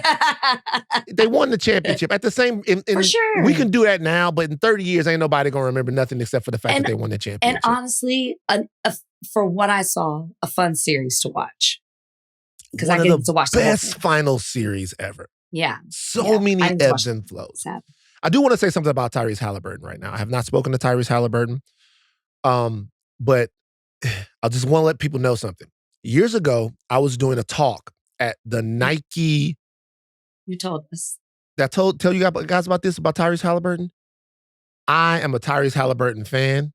The young man was tremendous even then. So I hope for a speedy recovery for Tyrese Halliburton, and it was gutting to watch what happened to him on the floor yesterday. It was gutting to watch that.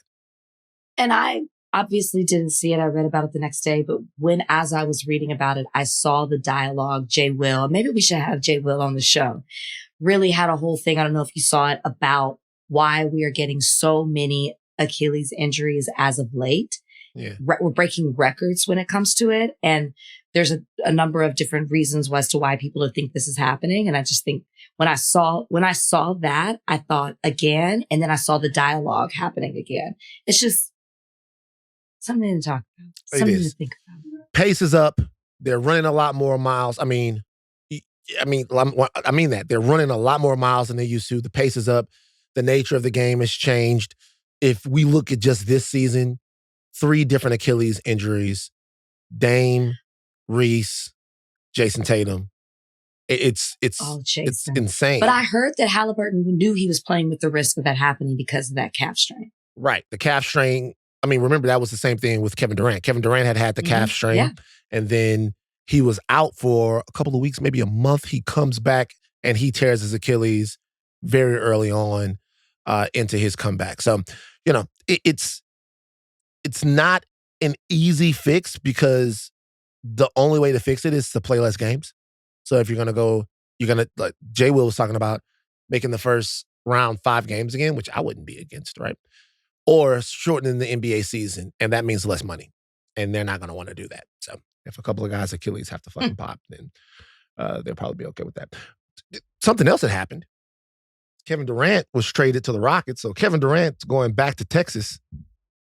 Texas the scene of some of Durant's most legendary conquests. He's back in Texas.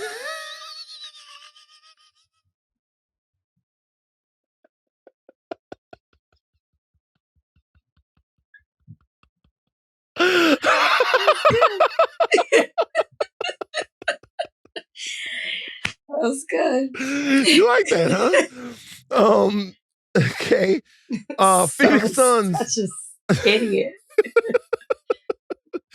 Phoenix Suns have acquired Kevin Durant, Jalen Green, Dylan Brooks. Trade them for the number 10 pick. The seasonal, when the league year begins on July 6th, this will be made, I guess, formal here. He was on stage at Fanatics Fest when this happened. And so he learned about it in real time. This is a big trade. I mean, Durant's been traded a couple of times now. So it's not like it was him moving teams. It wasn't like it was when he moved teams to Golden State, but it's a big deal in the culture of the NBA to have Kevin Durant, still one of the best scorers in the league, end up on the Houston Rockets. Houston, to me now, if you look at them now, if they can get Van Vliet back, I guess, or if they can keep Van Vliet, they are a championship contender to me. I think so, as long as Ahmed Thompson keeps getting better. I mean, you said Thompson. Yeah. I mean, obviously Houston was great last year. I think if you're asking me who won, I think Houston obviously won. I don't really know what Phoenix is going to do. Phoenix has all these guards. I think maybe they boosted their defense, but they're still not building a team around Devin Booker, which is the star, the one they want to keep. I mean, I don't know. We'll have to see. Yeah, it depends on the lot. I don't know how. I mean, I wasn't like that moved. We know they secretly tried to trade Kevin earlier. They're trying to free up space. Kevin. So I was like, oh, okay. First name. What? They secretly tried to. You didn't say Durant. You didn't say KD. You said Kevin. You said Amen. We go about first name. I also said Devin. No, I said Amen Thompson. Devin Booker. I said Amen Thompson. I said Devin. You said Kevin. They secretly tried to trade Kevin. My point is I didn't think this was as big of a deal as people were making, but obviously when you have a big star like Kevin Durant, it is going to be a big deal. Is that better for you? The question is, wow. Okay, we gotta take that out. That was too far. Crossing lines. Crossing lines. There he goes. No, yes, crossing lines. Thank you, Donnie. That has to come out. And by the way, leave it in there but we had to take that out. That's too far. Look, I saw something that bothered the shit out of me. You see Tracy McGrady talking about Kobe. Do you see that? I want to know what you think about stuff like this. Play the clip. This is Tracy McGrady on Kobe. We have too many talented players that come through this league that are championship worthy. What I mean by that, if you take them off a team that is a championship quality team, replace me with Kobe with Shaq. I don't win a championship. You don't think I could carry the Lakers to a championship? Like, I've never had the opportunity. Correct. I felt like if I was put in that position to win a championship, I damn sure would show up and do what I do in the playoffs to elevate my team to that level. I just never had the chance. So do I get diminished because I never won a championship? Right. Yeah, that's what is it my fault? That's what they're saying. Kobe would never say that. Wow. I think what makes Kobe great, obviously many things, but one of them is the mentality that he had and the work ethic he had. You would never hear him say, I would have done this if. You would have just got it done. So he did one time ask the Lakers for more help. Okay, he did ask the Lakers. That's fine. Right. But what I'm saying is, you wouldn't, like, the moment I heard Tracy McGrady say that, I'm like, you would never hear Kobe talk like that. You know what I did when I heard this? I reached out to a speech coach. Why was that your thought? What? I reached out to a speech coach. When I heard this, I went, what can I do to get better? I swear, I reached out to a speech coach. She's a big fan of yours, by the way. I reached out to a speech coach and I was like, there are too many times on the podcast where I stutter, where I stammer, where I can't find my words, where there's so many ideas in my head at the same time of things I want to say and stuff that I want to do to where I am not as good of a communicator as I need to be. And I want to do as much as I possibly can to be the best communicator that I can be right now, the best podcaster that I can be right now, because in 15 or 20 years, I don't want to be sitting somewhere talking about what I could have done. You're already ahead of the game. This shit bothers the shit out of me. That's it. Like, You have Kobe was mentality. better than T-Mac because he wanted to be better than T-Mac. I saw somebody on Twitter say something that was so real. T-Mac is a building that had 100 floors. He went up to 75. Kobe was a building that had 90 floors and he went up to 90. So I don't like this type of shit. He wanted to be better than T-Mac. He had to be better than T-Mac. He was willing to give his body, his reputation, all of that to be better than T-Mac. So much of greatness, when we talk about it, is in what people are willing to sacrifice and dedicate to it. And that's really the Kobe thing. Now, Jordan was a motherfucker. Jordan had that same thing, but Jordan building had 100 floors as well. He might have had 110 to his. And so Jordan was different. But shit, that hurt me that T-Mac was sitting up there acting like a loser. Like talking about you or Tracy McGrady. Making excuses about it, man. There was a lot of excuse making last week and a lot of people that seemingly don't have no self-awareness. Like, that part. Yeah, like what the fuck is going on? That's the conversation. You could tell he's had that conversation multiple times and he should have continued to have that conversation in private. Because that's not a conversation that you bring out to the public. Because immediately when I heard it, I thought, stop. And I'm going to be honest with you, it's not like T-Mac didn't have anybody. T-Mac had some good teams. Not really in Orlando, but in Houston, we're talking about. Yeah, for sure. Meta, Yao, when Yao was on the court, Shane Battier. There were guys there with him. And he just didn't do what Kobe did to get to where Kobe was. He just didn't do it. He didn't do it. He was a bad motherfucker. Do not get me wrong. Tracy McGrady was a bad motherfucker, but Kobe was doing it on defense. Kobe had to win. He had to be the best. There's something wrong. So I don't know, man. I don't know, but I'm going to tell you guys about how things go with the speech coach. I got to do it. Can I just say? What? You have a speech coach, fine, whatever. Please tell her I said hello. Yeah. I always feel like when it comes to podcasting, the beauty of podcasting is the authenticity of it and how raw it is and how like I just stumbled over saying that word and I don't say everything absolutely perfect.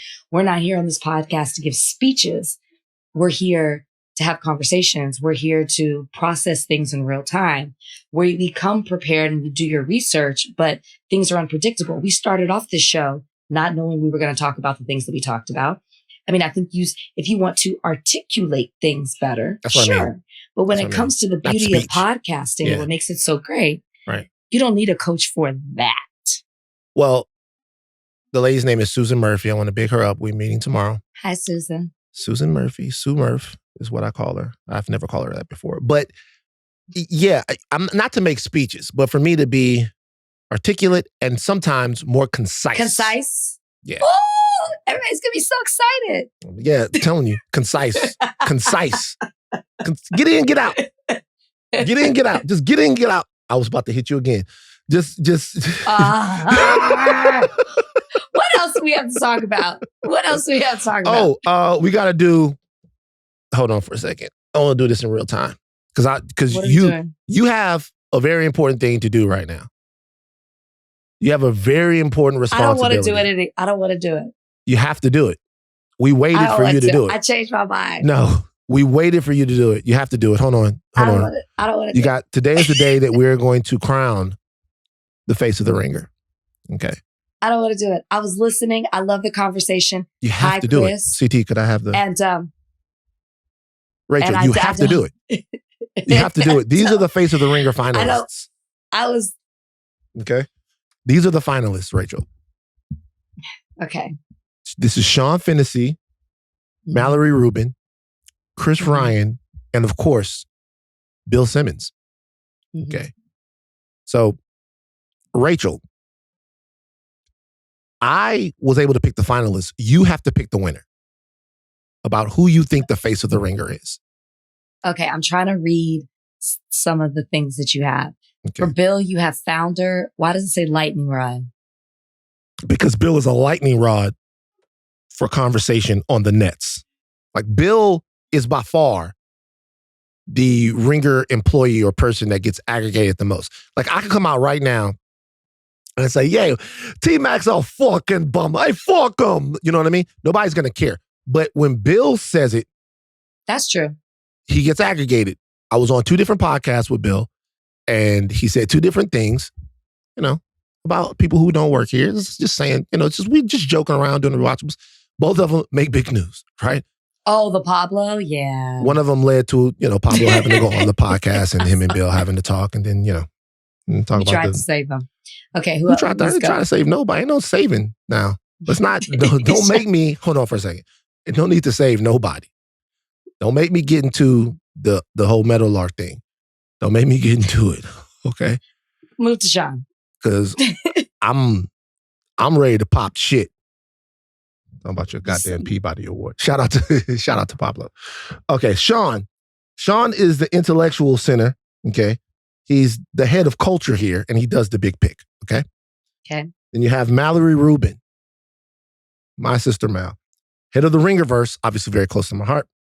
Draft expert. We do so many drafts here at the Ringer. You do so many drafts, and I really do enjoy them, even if I don't understand what's going on. Like, I see them on social. You guys do them on podcasts. Yeah. I actually really love the drafts that you do. They're so creative.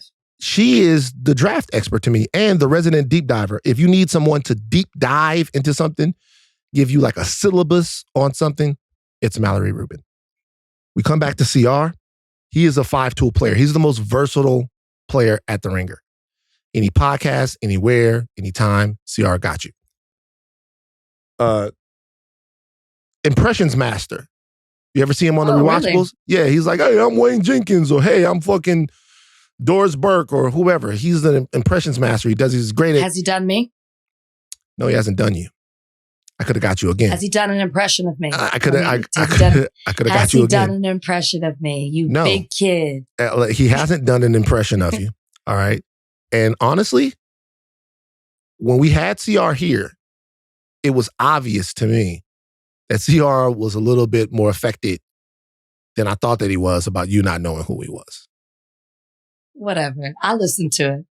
So he didn't come across, should I say, as somebody who was like, nah, it would be nice if Rachel, a big part. He came ready to get some of them jabs in. Oh, you thought he was talking shit? He was talking shit. That's what I like, Rachel. He was talking Is there a Rachel?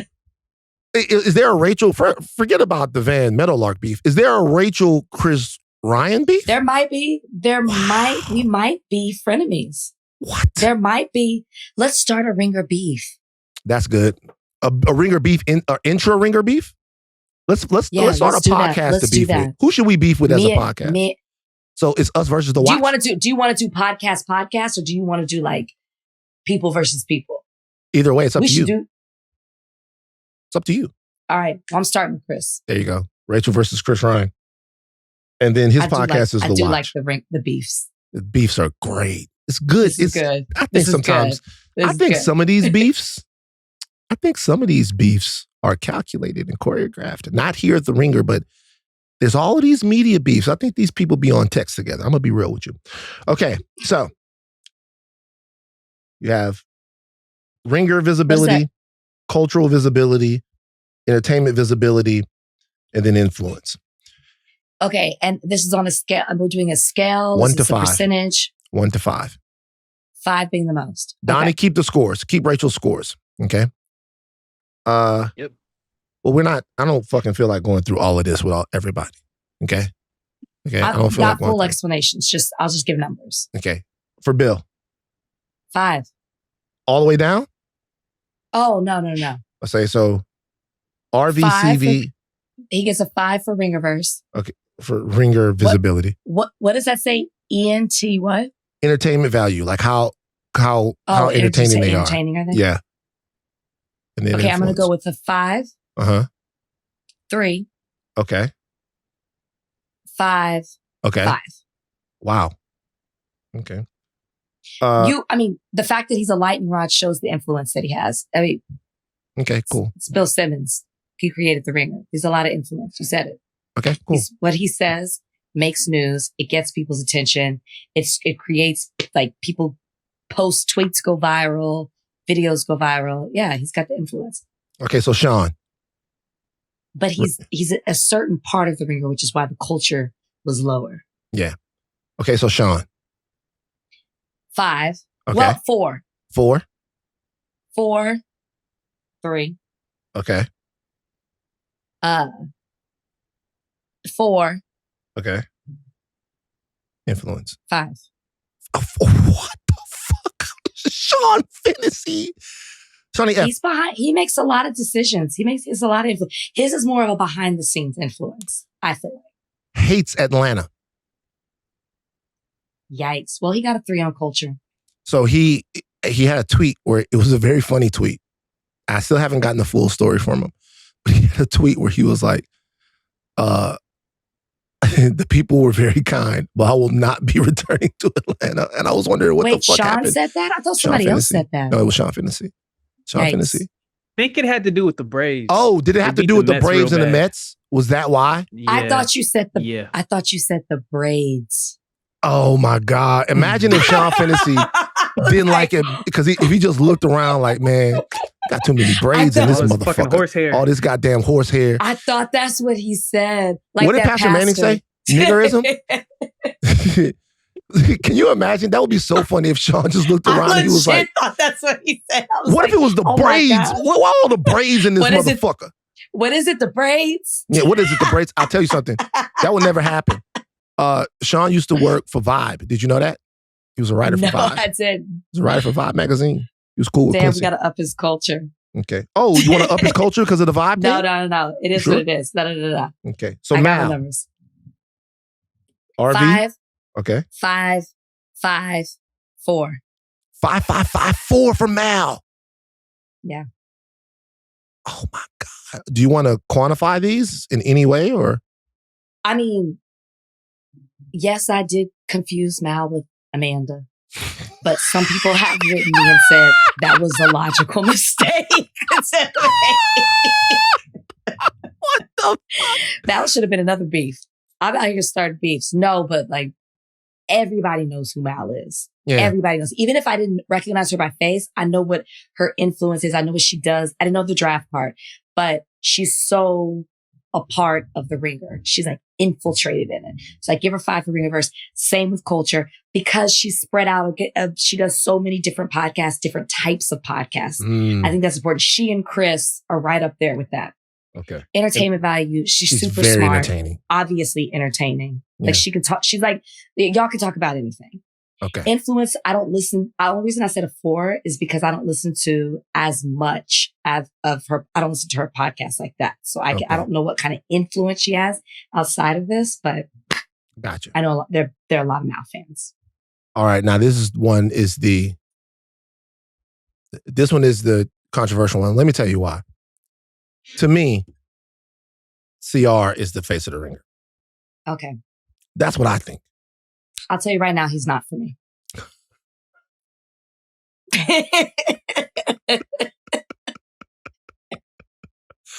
When you get back, we got to bring CR on the podcast to hash this out. How can I make him the face of the Ringer when he says that I act like I don't know who he is? Well, wait a second, though. Okay. I don't want to get into this whole situation where I'm defending CR. I don't want to. All love. But of course, but you didn't know who he was. You didn't know who he was. And I'm not denying that. So how can I crown this man the face of the Ringer? Wow. Let's give the scores. Scores are as follows. 5. Okay. 5. Okay. 4. Okay. 3. Wow. Donnie, do you have these scores all lined up? Ooh. Let's go through them. Bill, you got 5, 3, 5, 3. Sean, you got 4, 3, 4, 5. You can't. I gave Bill a 5 on influence. No. Right. I said 5, 3, 5, 5. Okay. Sean, you got 4, 3, 4, 5. Okay. Mallory, you got 5, 5, 5, 4. Wow. So it looks like she's the face. And Chris, you got 5, Wait, hold on. 3. You didn't add these scores up? You just given the... No. You didn't add the numbers up? Donnie. Look, I can look at it and see that Mallory... Okay, let me do it real quick. Mallory has the higher score. No. Donnie, you're ruining it. Okay? What we needed to do... Now, I didn't want to do the math because I can't do it, right? I'm not nearly as smart as I get credit for. So, Donnie, you were supposed to have done the math here so that we would know first, second, third, and fourth place. You'd have to do. You were supposed to do the math. Now. Almost. Okay, so Bill is 18. Okay. Sean is 16. Okay. Mallory is 19. 19. What the fuck is and then going on? Chris. Donnie, are you fucking with me? The one, Donnie. 17. Okay, so we got first place, face of the ringer is Mallory. Second place No. Bill. This is the ringer. What? There's no second place. Oh, then what the fuck did I add all this up for? Because you were supposed to add it up and you were supposed to, like, in a dramatic way, Donnie, like roll out the numbers and then say, but face of the ringer is Mallory Rubin. But you know what? It's higher learning. And that's the way it would go. But I will tell you this, I'm delighted because the first annual face of the ringer has been crowned. Rach has made her decision, and in a stunning upset, she came in like this. She loves Harrison Ford. She loves Star Wars. She loves Marvel. She loves a deep dive. She loves Halo the cat. The face of the ringer is officially Mallory Mal Rubin. And I want you to play right now, Donnie,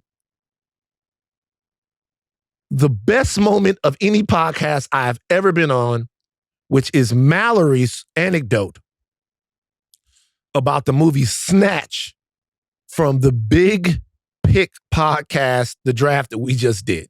And this, I've heard this. Yeah, put it in right here. Yeah. A lot of things were happening late in high school. This could go in so many young men's directions. basements. Yeah. What? A lot of things were happening in young men's basements in Males. Reisterstown, Maryland. Were you there? I was. Okay. You know, the parents are upstairs, but like, sure, it's time for a blowjob. And Jesus then Christ! watching Snatch! Watching Snatch! I am taking Snatch! And that'll tell you why Mallory Rubin is the face of the ringer for 2025. Give me some applause. Give it up for Mal. Mal is the face of the ringer. Rachel, we do this every year on Juneteenth now. So you're going to have... Why? What are we doing on July 4th? I don't know. We take that off. Yeah, we take that just off. Take that day yeah, off. we'll be gone because we don't need that. But every year on Juneteenth, we crown the face of the ringer. We're the only ones that can do it. All right. Glaze of the week time. This is going to be a quick one. I'll see Chris in these ringer streets. Oh. So if I recognize him. Oh, shit. I may just walk on by. Damn. Not CR. You know, I think CR is the face of the ringer. It's your decision to make. He easily could be. But I couldn't say it when I didn't recognize it. How do you think Bill will react to not being the face of the ringer? I think he's happy about that. Yeah, I think he probably doesn't give a fuck. I'll tell you guys this, though. Once again, the Bill situation it's a LeBron thing. He is the league, but he's not the face of the league right now. We'll see if Rachel makes the finals next week. All right. Glaze of the week, real quick. This is an easy one. I'm not going to spend too much time on this. Glaze of the week. Glaze of the week. You're on somebody's meat. It's the glaze of the week. Glaze of the week. Glaze of the week. You're sucking dick. Wow. It's a hit. My jingles are crazy. Anyway, Glaze of the Week this week is very simple. It's anyone who has uttered the phrase, I stand with President Trump in response to the bombings in Iran.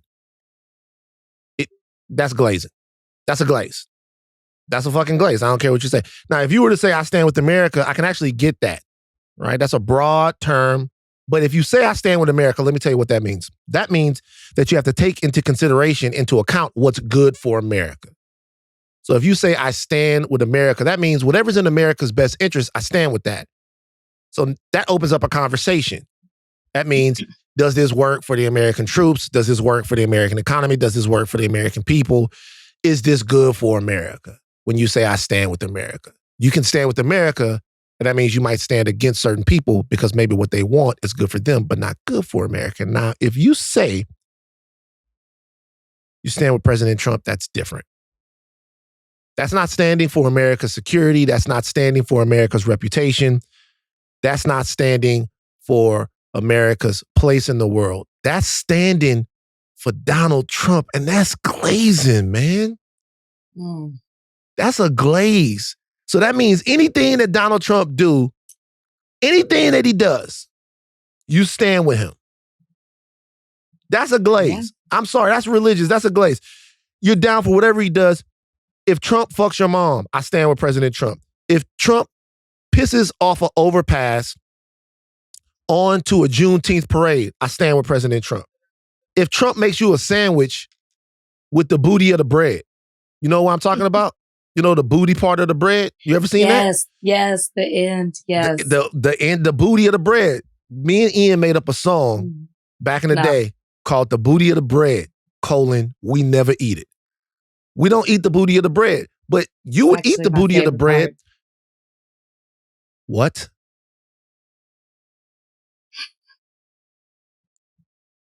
What? What'd you say? I love the end. Wait a second, man. No, keep going. Nah, fuck all that. I don't even know why I said it's anything. A glaze. It's a glaze. I could go on with it. Glaze of the week is people that fuck with Donald Trump. It's religious. That means you believe in everything he has to do. It's totally different. Let's back it up real quick. You eat the booty of the bread. Have you ever toasted the booty of the bread? So good. Okay, so we didn't have, we had money, okay? There's a misnomer here that Van grew up super, super poor and that Rachel grew up super, super rich. That's actually not true. We struggled early on and then we had stuff later on, okay? But early on it was a struggle, but my parents were a great American success story. My mother is one of the most brilliant, hardworking, amazing women in the world. She was going to make a way for her kids to have the stuff that they needed. However, in our darkest days, Rachel, we did not eat the booty of the bread. What the fuck was going on in the Lindsay household? Have you toasted the booty? Hold on for a second. I gotta do this real quick. No, we gotta go. No, we gotta, no, fuck this. Hold on. No, fuck it. Fuck it. I'm not doing this. Fuck it. Hold on for a second. We gotta do this. I can't believe this. See, this is the type of shit that I should have known before we started this podcast. You probably didn't think I even knew what that was. I didn't. Hold on for a second. This I gotta call Ian. Ian, please pick up the phone, bro. I know that you somewhere getting pretty. You working out. You working on your singing. Ian, bro. What's your opinion on the booty of the bread? We never eat it. We never eat it. We never eat it. We never eat it. Ian, guess who eats the booty of the bread? Who likes the booty of the bread? Wrong. Rachel. Rachel, I was about to say Rachel's the next guest. Rachel talked about she. He toasted. She don't like mashed potatoes. She don't eat what else she don't eat? She don't eat macaroni and cheese. She don't eat mashed potatoes. She don't eat, but she eat the booty of the bread. What the fuck? I'm actually shocked here. Ask him if it makes a difference if it's toasted. Rachel said, have you ever toasted the booty of the bread before? I can't hold you. I have. And it is pretty tasty. Oh, no. Ian's gone. Ian's gone. No. Fuck no. Ian's gone. No. Nope. Fucking embarrass me like that. No way. I told you. No way. Ian's done. Hell no. Make me look like a fucking fool. I encourage everybody, if you haven't already. This is just not my pod today. This is not Ian. I call Ian up. We go through the whole thing on the booty of the bread. Now, guess what I'm gonna do? I'm gonna go home. I'm gonna toast the booty of the bread. Because I've never done it before, and now Ian. No, hell no. Toast it, and when it's warm, put a little butter on it. No. Let the butter melt, and you got it in like not a light toast, like a little bit of a burnt crisp, little burnt booty crisp. Ian. This is why I talk about with Ian, y'all. Ian is I love Ian, but Ian too much of a wild card. I hope you listening to this, Spoon. I love you to death. By the way, happy birthday to Ian. It was Ian's birthday a couple of days ago. Happy birthday to Ian. Happy birthday, Ian. I love my entire crew, but Ian is a wild card. You never know what Ian got up this whole time. Me and Ian have established a credo, an actual motto and a slogan around not eating the booty of the bread. I've evangelized this all over the place. It's different places in Louisiana who don't look at the booty of the bread as something viable because me and Ian were together, and this whole time, this nigga is going behind my back, toasting the booty of the bread and eating it. Report back to us, because I know what you mean. You see, you get the bread pack, and you see usually when it gets down, you leave the two ends. But then one day, you thought, don't really have a lot to eat in the house. What if I toasted the booty? You toast it, and you get a little crisp, just slightly burnt. It's got to be a real toast, not a light toast. Put a little butter on it when it's still warm, because the booty curves. And you take that piece, nothing better. Nothing better. Report back. We didn't get to a couple of things. We didn't get to Jim Jones and Shannon Sharp. It's very funny. We didn't get to a couple other things. Whatever we missed, we will get to it on Thursday or have a brand new pod for you. It's so good to have Rachel back. I did not realize the booty of the bread thing. Congratulations to Mallory Rubin being voted the face of the ringer. Thank you to Congressman Khanna. Also, thank you to Akbar for joining us on the podcast today. You guys continue to watch the news, continue to keep up with what's going on domestically and overseas. I implore you guys to continue to keep your eyes on your neighborhoods and your communities in terms of what ICE is doing and other ways that the Trump administration might be taking advantage of some political misdirection to be able to get other things off and be more draconian about things because we are concentrating our efforts somewhere else, okay? Concentrating our attention somewhere else, should I say. Susan's going to help me with that. So don't take your eye off what's happening in your backyard. Don't take your eye off what's happening in your backyard. Parting words? A tweet from the White House. Congratulations, world. It was a fantastic podcast. I felt like, congratulations to Mallory. We got beefs on the table. We had great interviews, the whole deal, but I felt like I was stabbed in the back by Ian. Okay, and I'd like to give you some parting words from the President of the United States. He tweeted not too long ago, congratulations, world. It's time for peace. Well, whatever. Whoever, I don't have anything to say. Take your thin caps off, but do not stop learning. Ian, Jesus Christ. I'm Van Lathan Jr. I'm Rachel and Lindsay. Happy to be back. Bye, guys.